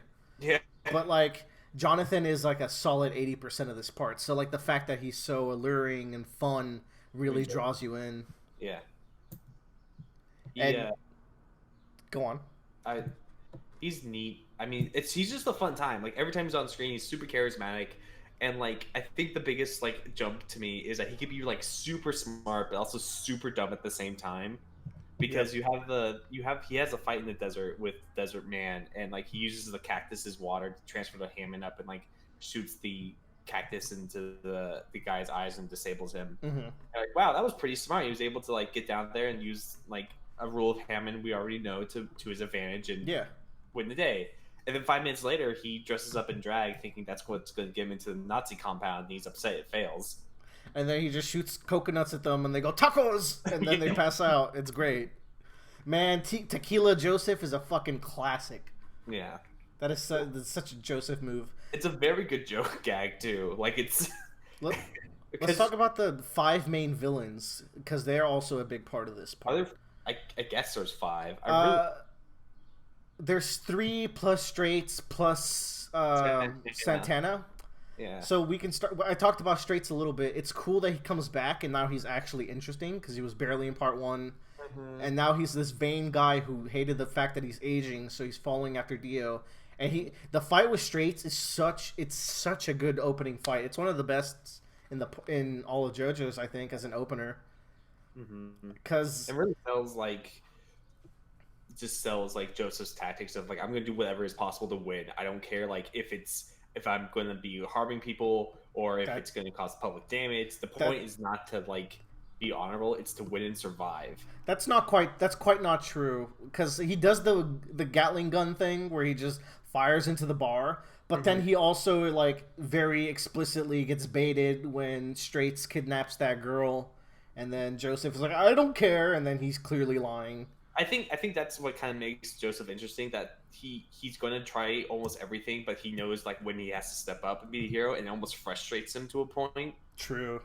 And so it's like there's that, and it helps with that transition from Jonathan to Joseph, because you can see that bit of Jonathan still like come up in him. It's like he has to be the good guy, like he can't just be cold blooded all the time. But he's above Jonathan that he will rely on dirty tactics to win the fight, which makes him so much more fun. Man, he just step up. But the thing, so with Straits, something that makes that fight really fun is the fact that he's using the move that killed Jonathan. He's using the Space Ripper Stingy Eyes, as it's called, to shoot the eye lasers, and Joseph just figures out the counter after like the second time, and it just really sets that fight apart. It's like, oh, Joseph is quite the thinker. He didn't get caught off guard. He knew what to prepare when he was fighting a vampire. Yeah, just a really good intro fight. The oddest thing I think is that like he's like, I remember my grandmother telling me about the vampire that killed my grandfather, and it's like I'm surprised you actually believed her. Well, I mean, it's 1930s. It's with Speedwagon there. I'm sure Speedwagon would have backed the story up, and it's maybe, like, yeah. I mean, the Speedwagon and my grandma, who I love dearly, they're not gonna lie about this weird shit. Like I don't believe it until I see it, but I'm also prepared for it. Yeah, kind of thing. I just thought it was funny. It's like, oh, okay, well. Which I think the next major point to hit in is Santana. Man, that is such a creepy fight. His entire episode where he's being introduced and his body is doing these like gross morphs, and just how powerful he is, like they did a really good job at making me terrified of him. He was so overpowered for the time, but like it's not like Joseph still like was keeping up, but like my god, just his introduction against normal humans when he goes into that one guy and like inflates him, that's terrifying. And he's breaking his body up to get into like a 5-inch slit in the wall to get through the vents. It's just crazy. And that's just a really good fight because it also introduces Stroheim, the best Nazi to ever exist. Yeah. It really that fight itself kind of turns it on your head because you think like, oh, this is what the bad guy's gonna be. It's gonna, at least from an American audience standpoint, of like, oh, the Nazis dig this thing up, and then this guy's just gonna be a stooge, and then it doesn't turn out to be that way. So it's a nice kind of like, oh, that's different. It will never happen now in today's times. I think maybe with today's like climate. Yeah, climate right. Happen. Like Battle seem never get a live action adaptation because of Stroheim, which is really sad because that's what makes the part so interesting. Don't get it. He'll just be a German soldier like he was in the anime. There you go. The manga was a lot more overt. They were doing Hail Hitlers and had swastikas and shit. Hydra. Hail Hydras. God damn it. But yeah, that fight's fun, and then like Joseph is like, you kind of get the one weakness is the same as the vampires, and Joseph just like figuring out like, okay, I can't win my strength, I have to figure this out with my brain, and really solidifies that fact like this isn't a fight about punching hard, it's about punching precisely. Yes, and that becomes the JoJo standard from this point on, really. Yeah. It kind of like wobbles a bit with the introduction of Stans, and then it solidifies for the rest of the series. A thing about that fight is that they introduce Stroheim as the scumbag that he is, but then a couple chapters later, he's also showing this huge act of bravery and patriotism as he's willing to blow himself up to get Santana exposed to the sun, which is just another horrifying scene to add on top of it. Which... while providing exposition. Yeah. Well, someone's got to be Speedwagon in these early parts. Do you think Araki, when he was writing this part, like, decided to change his mind midway through this arc, or do you think he always like had 3 big villains for them to show up? He changed his mind 100%. Okay, that's what I thought. There's zero doubt. You know how he does. But the thing with Stroheim is a big part of JoJo that I feel like is the most underappreciated theme of JoJo's is the idea that anybody can step up and be a hero. I think that's a huge part of every part, really, has moments of this happening, where in this sense it's a villainous Nazi who steps up to do his most to save the world, where Stroheim has so many heroic moments, especially later as well. He is Joseph's ally for the final fight, and he really sacrifices his leg, his arm, everything for that fight. So I'll get onto that more and more as more characters like this are introduced, but I feel like Stroheim was the beginning of this. Like Joe was saying, Araki now changes his mind, introduces the Pillarmen with their goddamn amazing music. So good. It's Aztec dubstep is something I didn't know I would like as much as I did. Yeah, I want to talk about the Pillarmen because I think the first time JoJo's as a series like entered my consciousness, even before Willard would talk to me about it, I think I had like heard the Pillarmen's theme. Yeah. And I was like, oh my god, that sounds badass, and I didn't really think more of it. And then I met Willard more, and he talked to me about JoJo's. And then you connected the dot. It's like, oh, that's what that was. I kind of remembered that song. And as you told me about it, like the series in general, even though you probably told me about all this stuff that's even way cooler than the Pillarmen, for some reason that stuck with me. and I was like, oh man, the Pillarmen sounds so cool. And I had actually seen their like introduction scene where they awaken before I started the series. The And pose, it's a classic. It's a meme. yeah, I was like, oh, that's so cool. And I was aware that they were supposed to be like a huge step up in power level and stakes. So even from the time I started episode 1 of JoJo's, like the whole time I was building up to like, man, I can't wait to see these Pillarmen and see what they're all about. Bradley, how did they deliver? What are your thoughts? I thought they were very badass. At the time, they kind of like Santana. It's just one of those things where I feel like they did a good job of letting you know how terrified you should be of these people. I really like the first encounter with them where Joseph and Caesar don't stand a chance. We'll talk about Caesar maybe in a little bit. And it's believable that they get out of there alive because Joseph is pulling everything out of his ass, crawling, pretending to be dead in the goofiest scene. Oh yeah. Putting his clackers in between his like back muscles so he could do sneak moves, just the goofiest things, and it's not quite enough.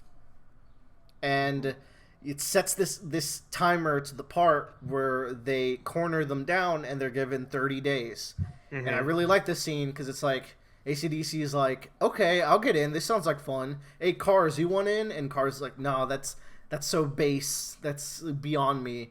And it's just a really good way to set all three of them up, at least their inner squad relationships, pretty well. And I think too, it does another thing where like part 2 does a really good job of, like I said before, with like Stroheim just flipping your expectations about people on its head, where Caesar and Joseph are very much the underdog. Well, the underdog is more classical, but they're not honorable. They're very much like, we just have to like scratch and like fight our way out of this as best as we can. Like, we can't fight these people one-on-one.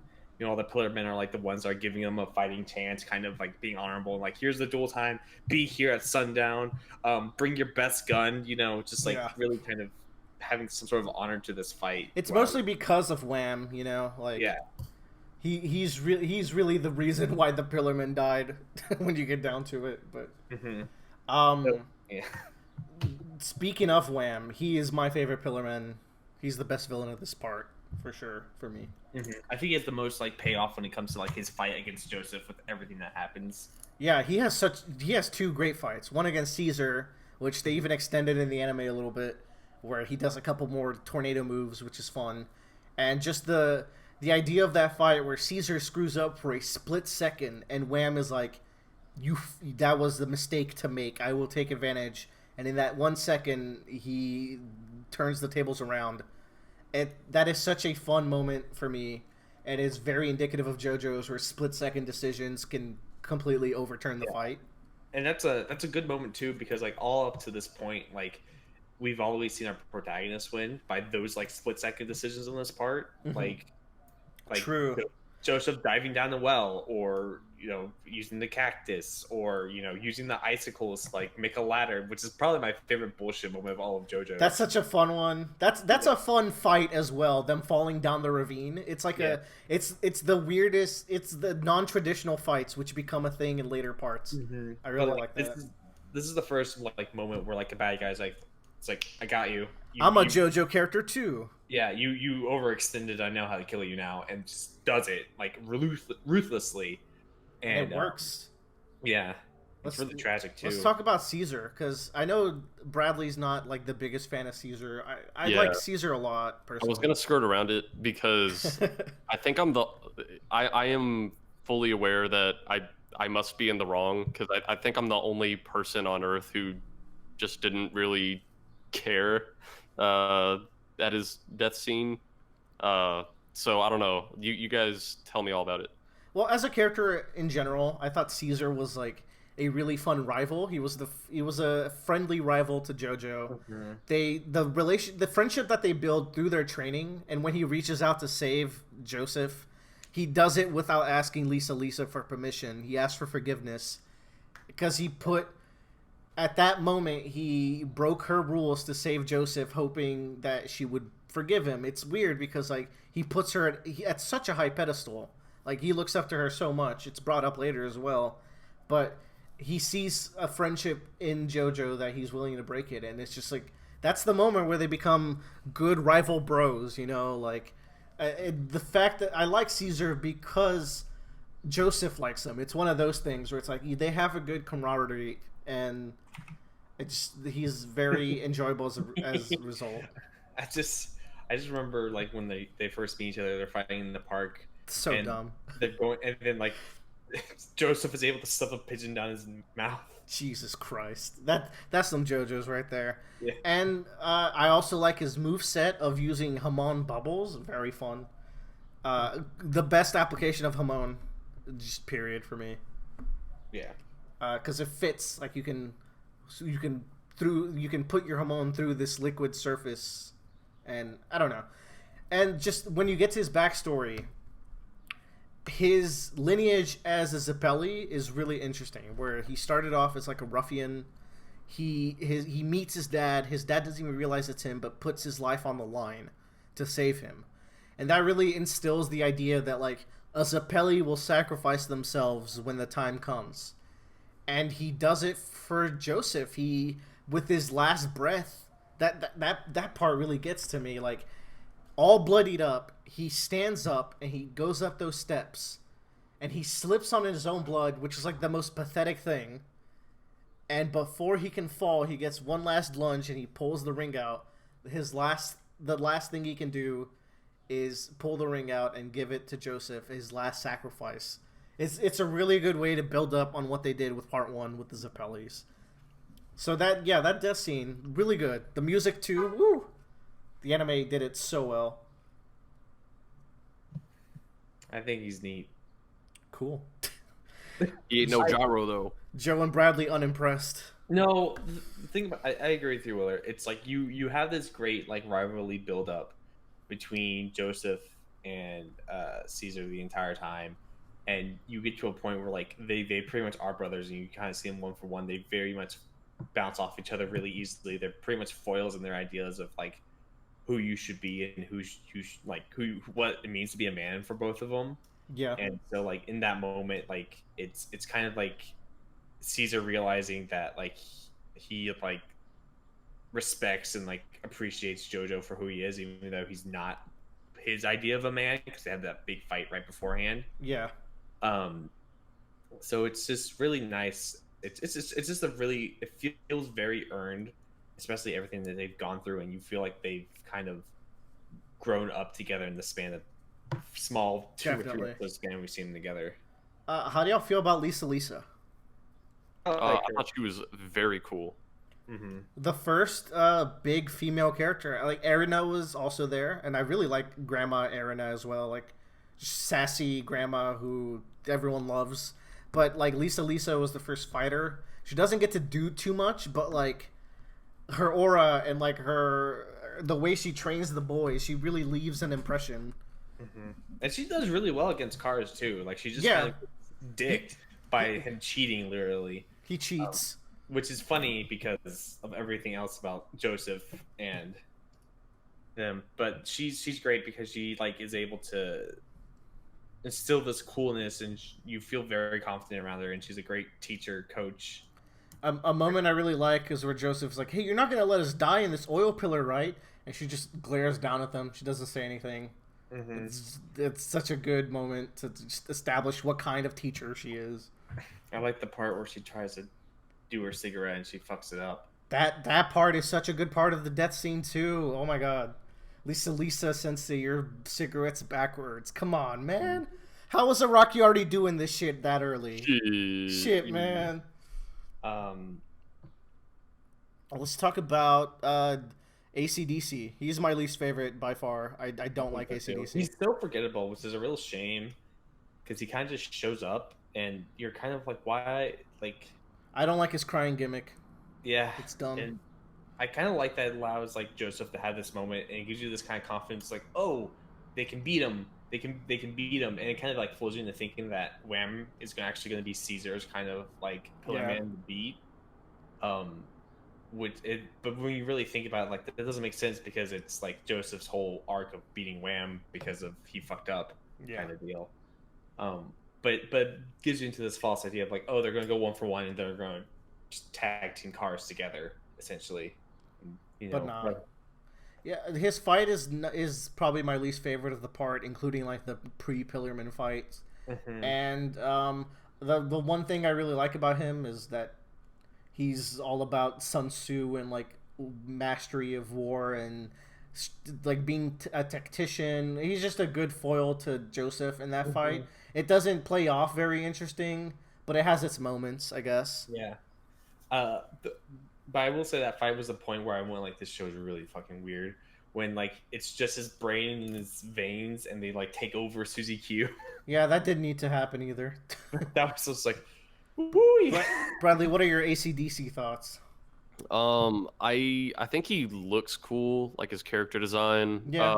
But yeah, his fight, you know, he's sitting there. He's fun to play in the video games, I guess. There you go. And then that leaves Cars as the last character we haven't really talked about. What do y'all think about Cars? He's badass. He's badass. I'll say that. I I'll give him that. I fucking love his design, both with the cloth on and with it off. He looks fantastic. Yeah, Wheeler likes that cloth off, huh? Sure, dude. Well, I want to see that horn. Sure, dude. I want to see his 3 horns. All right, whatever. So you do too. Cars is Cars is very Frieza to me, where he's just like, I want to take over the world. I'm the most powerful thing ever. My power level's over 1 million. Yeah. I think he's way more interesting than that. Yeah, I like him more than Frieza. No, the thing that made Cars interesting is the really late flashback you get on him. I thought that was a really cool flashback where there was this race of Pillarmen, but among them a genius was born, and he wanted to take him even further. And he just kills all the other Pillarmen. Him and AC/DC get Wham and Santana, and they bounce. And he's like, I will conquer the sun, my one weakness.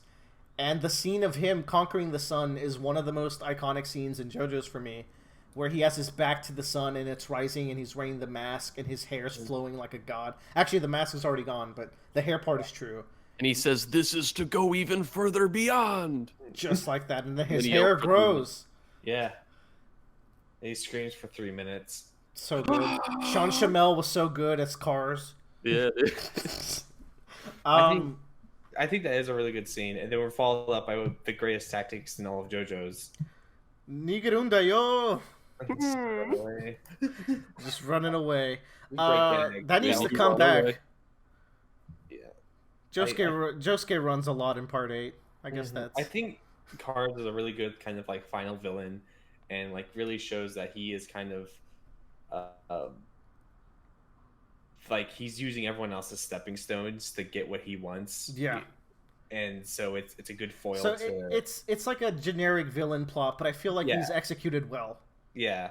And like, which is a good foil to the rest of the team that shows up, because like Speedwagon is funding everyone to get everywhere. Lisa teaches Joseph. Stroheim shows up with like an army of goons that ends up fucking everything up.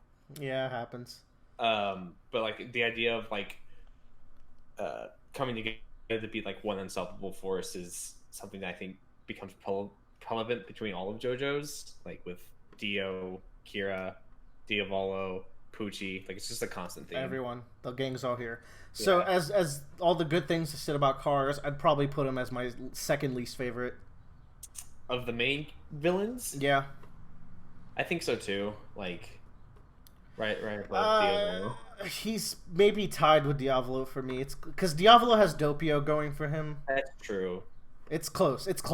I do like Cars though, and I will also say he has my second least favorite final fight. Like, there's a lot of cool moments, but it's also like a lot of Joseph flying away, and the volcano scene isn't like that cool. Which is a shame, because the whole point of the whole thing about this part is learning to like land the one punch you need to land.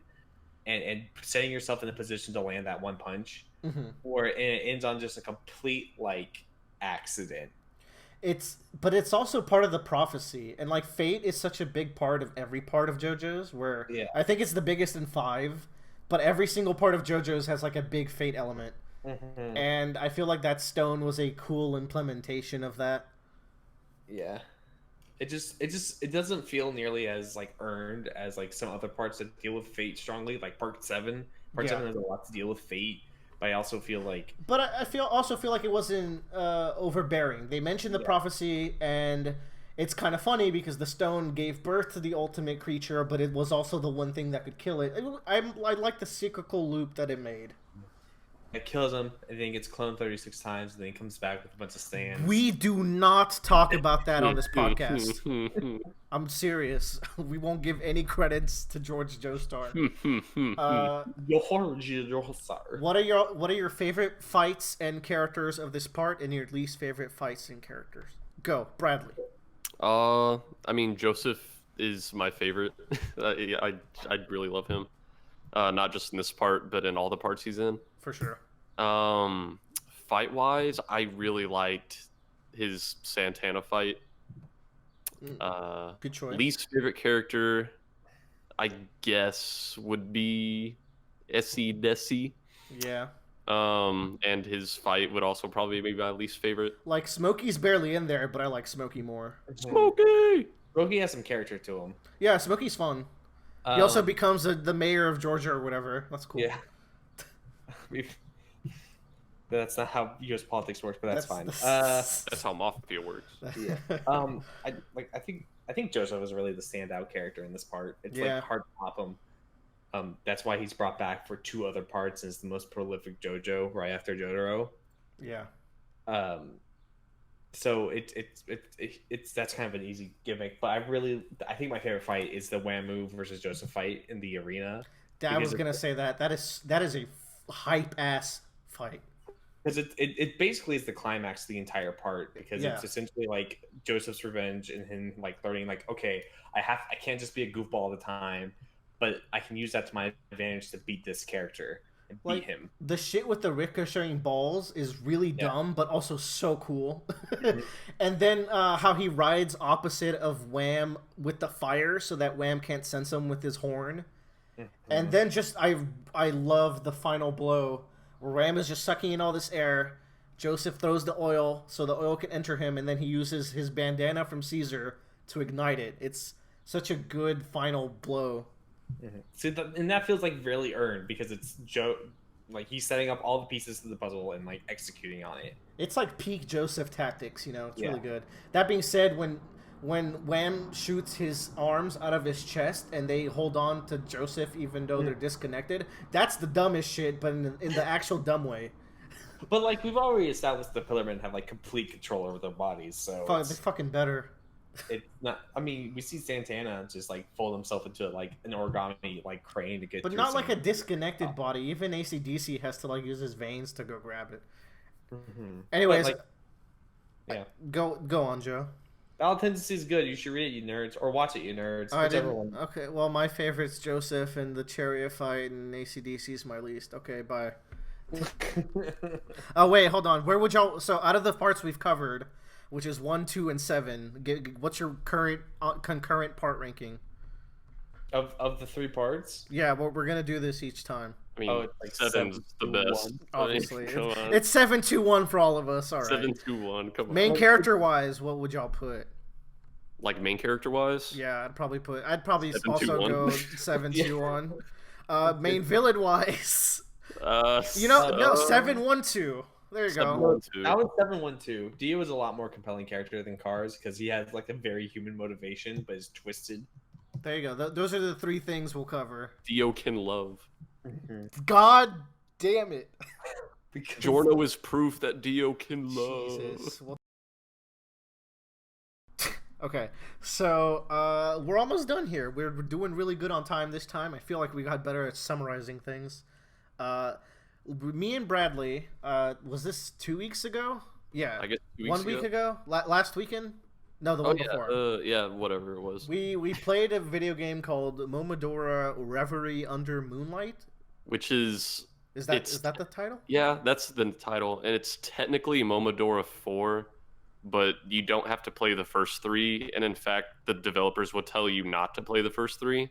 Can do. I went on their website and they were like, forget about it. And like, I looked at the first 3, and I've never seen such a drastic increase in quality of art and gameplay.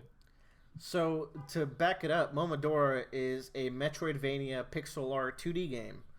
Uh, Yeah, and I think pixel art is one of the main draws to it. I think it's a very pretty game. it's very cute. It's very pretty. It's very smoothly animated. It's also really short and like really simplistic, but like because it's short, I think it works for its favor. Yeah, I think, and we had talked about this while we were playing. Like, um, we also checked out Bloodstained the same day, and I think Willow's going to talk about it after this. Mhm. And you're not going to find like the expansive move sets or options that you'll find in Bloodstained, but that's kind of fine in this And, because the and game is so short and contained. and it makes sense because you're not going to run into that many enemies. I think there's only like 5 bosses that we really ended up fighting, maybe like 6 or 7. Yeah, There's like 4 main ones you have to fight. There's some mini bosses. There's like a before my final boss, and then like a final boss with a couple phases. And for me, the fun part of combat came with figuring out your swings and how they work. First of all, it was really satisfying to hit people. Bradley brought this up before I even played. I was like, oh yeah, there's good Yeah. hits done. it's funny. Every time I've seen a Let's Play of people playing this game, when they hit the first enemy, they're like, "Oh my god, They it call feels that good." juiciness. But a big part of the combat and why I think people would want to replay it, aside from being a short like speed run game, which Bradley can apparently beat under an hour somehow. It's a very good speedrun game. By the way, we played on hard. What difficulty do you play on your speed runs? Either hard, and I did insane once. What the fuck? That's really impressive because you do die pretty easily, but like Yeah, but at that point, if you're speedrunning it, you're usually not getting hit. So, yeah, the bosses aren't that tough. There was one that fucking yeah, I think there was only one boss that really gave you grief. yeah, we beat it in one night, and each boss was pretty easy. But there was this one, and Bradley told me, "Hey, if you don't get hit by a boss, you get a special item," and that's where like the fun comes in. Where like your moveset will never really change or evolve, but you can play around with these items, and I always want to have more options to play around with. So just this one boss, I didn't know I could duck her beam, and it was just, took me a long time. But by the end of the game, I had this deadly poison build, which I'm sure is pretty common. You get so many poison items. Yeah, I'm sure a lot of people go for that it build. is really cool. There's a lot of synergies I see out there. Like Willer went for like poison arrows, and he also had an item that heals you when you're poisoned. So like he can shoot a wall, and he gets Huff the poisoned by his own poison. arrow, and then it heals him. That was And really fun. and there's like a million different builds out there. Like some people go for like the fire item. Some people try to go for like a risk it all build where you get more damage to do the less health you have. And there's also another item that like damages you and boosts your attack. So they'll activate it, get to like 1 health, and then kill the boss in a few hits. So there's cool synergies, and I also like the items because this game kind of does the Dark Souls thing where there's relatively little dialogue. Most lore in these games is told through item descriptions. So you'll only really get everything if you are like going out of your way to find all the secrets and stuff. Which I did miss a lot of that. Since Yeah, we were going we through it wanted pretty to try to quick. beat it in one night, and trying to 100% it might have taken like another 2 hours, and we We were did pretty good. I feel like I explored a lot of the map. I missed all the secret areas for sure, but the bosses is one of the things I wanted to bring up. They have fun patterns. I actually, for like a 2D game, your bosses live and die by their patterns and how tight they are and like how much they're testing your moveset. And I had a lot of fun fighting the bosses. Yeah, like there are a few bosses in particular that I usually really like. Like I like Fennel, the girl with the red sword. Yeah. Yeah, pretty much all the bosses I really enjoy fighting.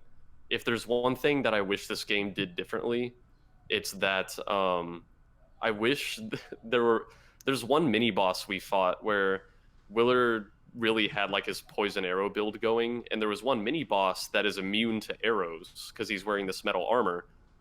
So Willard's like, oh man, I actually have to melee this one. Well, it was weird because I was melting enemies with that arrow, and then like I ran into that. But I also had that item that I worked so hard for that like massacred him in a couple of hits. So yeah, I kind of wish that there was like more stuff like that where you get into a boss and you have to be like, oh man, this strat's not going to work. I have to like figure out some other strategy. Because for the most part, once you get one, like a build that works for one boss is going to work for I most use the bosses. bow for everything. Like that thing was shredding. Like I would use melee hits as well, but like my big damage opportunities were coming from the bow. Yeah. But I think most of the bosses still end up being pretty satisfying for me. All in all, for me, this is a really short and cheap game that you can buy. It looks really cute. It's a fun time to play. You can blow it off in the evening, and I definitely recommend it to anyone who likes Metroidvanias. Yeah. If nothing else, the whole reason I bought it is because I really liked the art and animation and music. So if nothing else, get it because it's very artistic. Finally, the last thing I want to touch upon is Bloodstained. Bloodstained, Revelry, no, Curse of the Moon. No, that's Yeah. the other one. This is Ritual. God damn it. Bloodstained. It's Ritual of the Night. Okay, there you go. Yes, Bloodstained Ritual of the Night. It is. It just came out on PC and PS4 and Switch. However, do not get the Switch version. For now, maybe it'll get better later. But Yeah, man, I looked at footage of the Switch version, like just on that boat sequence. Holy shit! Like this, I love the Switch, but man, they gotta figure some shit out with that. I mean, it's not a Switch problem. It's Yeah, the devs just didn't have time to optimize. Yeah. But they said they're gonna work real hard on it. But in the meantime, if what I say sounds good and you've seen the good reviews and how much people are loving this game, get it on PC or PS4 if you have those options. I played it on PS4. There's only a couple of stuttering issues here and there. There is one boss, though, that played terribly. I hope they fix that boss. But aside from that, just great experience. Ran at 60 pretty much the whole time. So this is a massive Metroidvania made by Igarashi, the creator of Symphony of the Night and all those fun Castlevanias, where Castlevania evolved from like a really platform-heavy, level-based game to this fast action Metroidvania, which is why it's part of the name, where you explore the castle and you explore the map and you unlock more stuff. This game has that, and it's the best. It's my favorite Metroidvania I've ever played. It's also the most addicting game I've played in a long time, and that's even more addicting than Devil May Cry, which I was big addicted to. I cannot stop playing this game. Now that I beat it, I can take a break, but like I'm already ready to jump back on in 100%, which is going to take me hours and hours, and I'm super excited to do it. Yeah, and man, like I think the biggest draw to this game for me, at least, is you really get to choose how you play with all the different like weapons and spells and stuff there are. And it's not even like I feel like a lot of games would probably have you go through the tutorial area and then they start introducing you to these other like weapons and options. But like right off the bat, you get a lot of different options to choose how you're going to fight in your moveset. You can choose the one that feels nicest to you or just that you think looks the coolest. It's very awesome. Combat in this game is insanely good. There's so much variety. So, first of all the enemies really well designed. They have good patterns. They work well with each other. They got fun attacks. There's an enemy called Tomoko Death, who is a rock band player who's totally out of place. She's just like this teenage-looking girl demon who plays her guitar and shoots fireballs.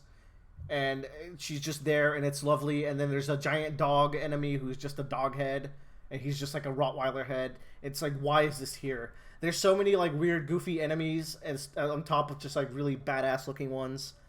It's really fun to fight them, but the best part of fighting them, first of all, they drop so many things with the crafting system in this game, which is super addicting. Really good crafting and cooking system. But the enemies will drop shards on a random interval, and you can raise your luck to make them drop more. Shards can range from spells that you can equip, a directional based one where you can shoot it in a direction. You can equip just one where you press triangle and you'll just do it, and each spell has like a different effect, of course. And there's so many of them where you will run out of. There will be some you don't even get to try because you're trying others that you just got. Like you're constantly going to be getting more. You can get passive spells, which if you level up a passive spell, it becomes a all the time passive thing that you don't even have to equip. Like you don't have to equip the shard, which is really fun. Yeah, and I feel like some players will have different experiences than other players because like when we started my file, I think there was one shard I got that you never had, Yep, I didn't have it even after the fact because that enemy doesn't show up in later areas. Yeah, and that ended up being like my go-to. So it's like players could have like a very different experience with the game, where they each might get a shard that the other one didn't, and they decide to like base their play style around it. So I just think that aspect is so cool. I play this game completely different from how everyone I'm watching plays this game. That's how it goes, and just you get spells that are like you hold down the R1 button and each one does something different. Like there's one that is like a guard that goes all around you. There's one that just raises all your stats. There's one that turns you into a bunny girl, which with a brand new moveset that's just for the bunny girls, and the moves grow and grow and grow as you level up that shard. There's one that makes you go fast. There's one that lets you summon a shadow clone. There's a lot of fireworks going off out there. And then there's familiars where you get this cool knight, you get this cute fairy, you get like a book, a flying sword, and they just attack and have spells on their own. Just so addicting in a match. And that's without even talking about the weapon skills, where a bunch of the weapons have skills that you can master. So one that Bradley got to do was this triple kick move. That's also really good. Aside from damage, you get to do 3 kicks. It also lets you get some horizontal momentum, which lets you get to areas where you shouldn't be able to at that point of the game. And if you master that skill, it's a shoe skill. Now every single shoe can use that skill. Yeah. And this becomes this addicting loop.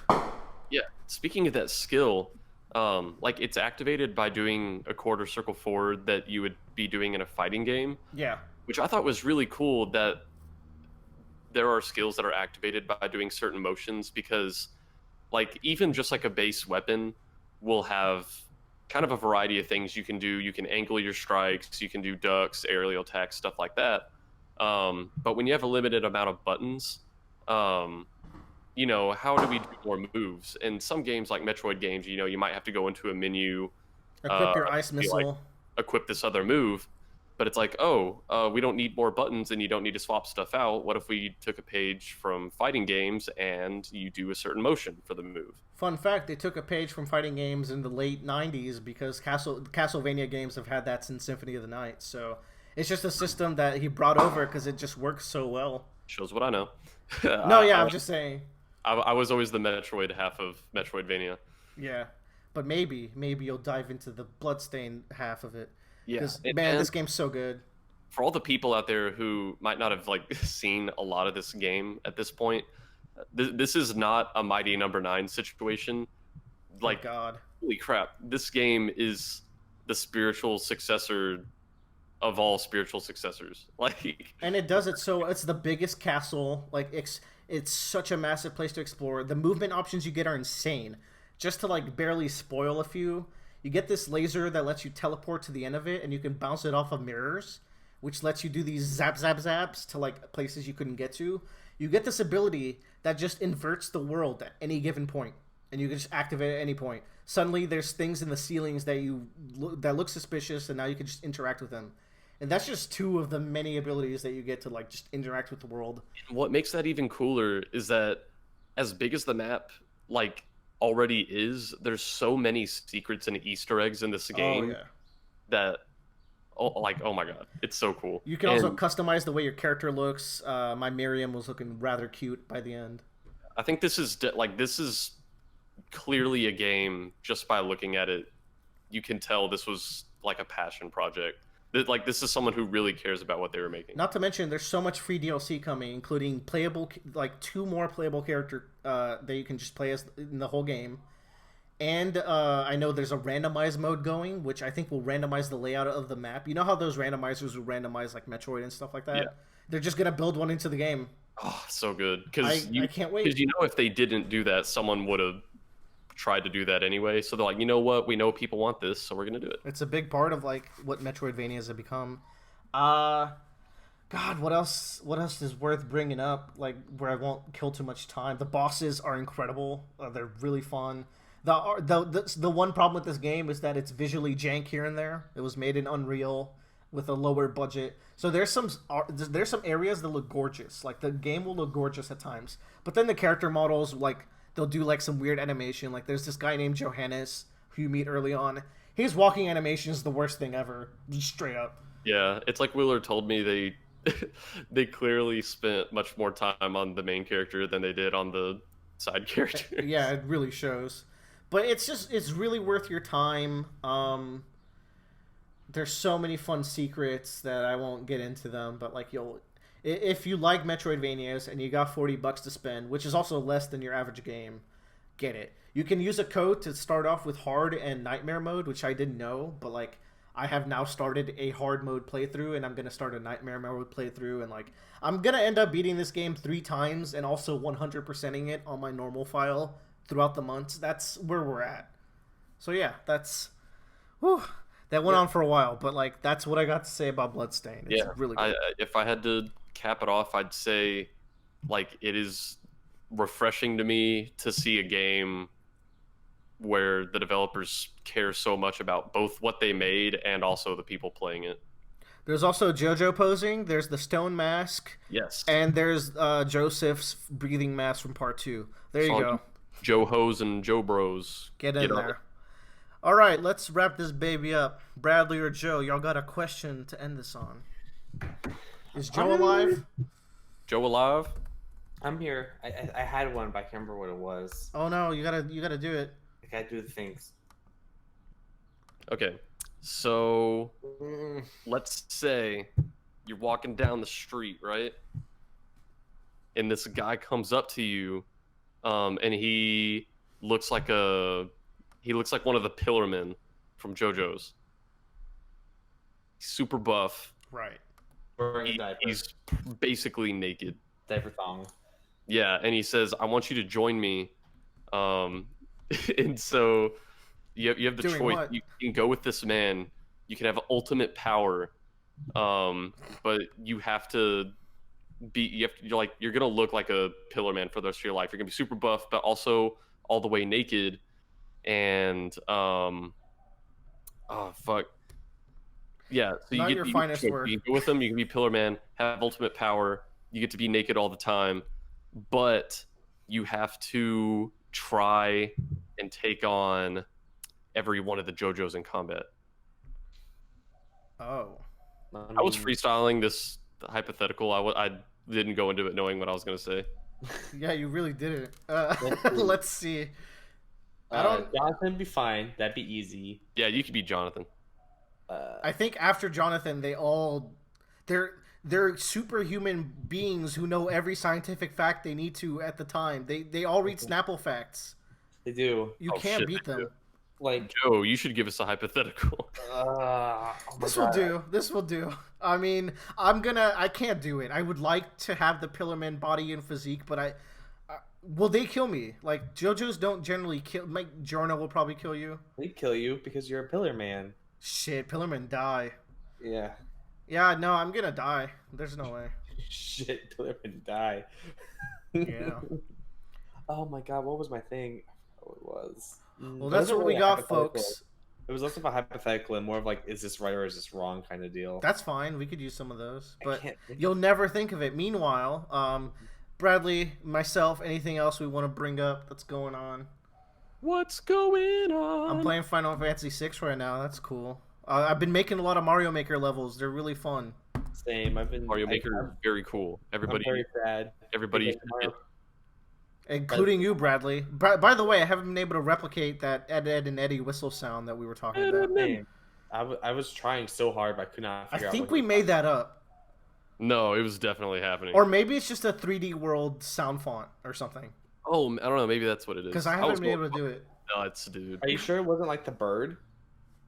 I don't know what it was. I just know like once or every 1 or 2 minutes I'd hear the Ed, Eddie. Just don't make a level in that world and you'll be fine. You're right. Joe hasn't thought of anything. Joe, you got anything else to say before we sign off? I've been playing Mario Maker. It's fun. It makes me sad because the level I wanted to make I can't do, so I got to think of something else. We're gonna post me and Joe's levels in the description of this video to show our levels. Oh, let's talk about Mario Maker next week. Yeah, that'll be fun. Send your emails to the roundaboutcast@gmail.com because none of you do, even though we would answer you, but you know, it's fine. Yeah. The first person to send a question is gonna get like a whole segment. Like on we just their we will questions. shower you with love. Like just do it already. I know you're thinking about it. Come up with a hypothetical for next week for Yeah. Bradley. All That'd be right. great. Bye.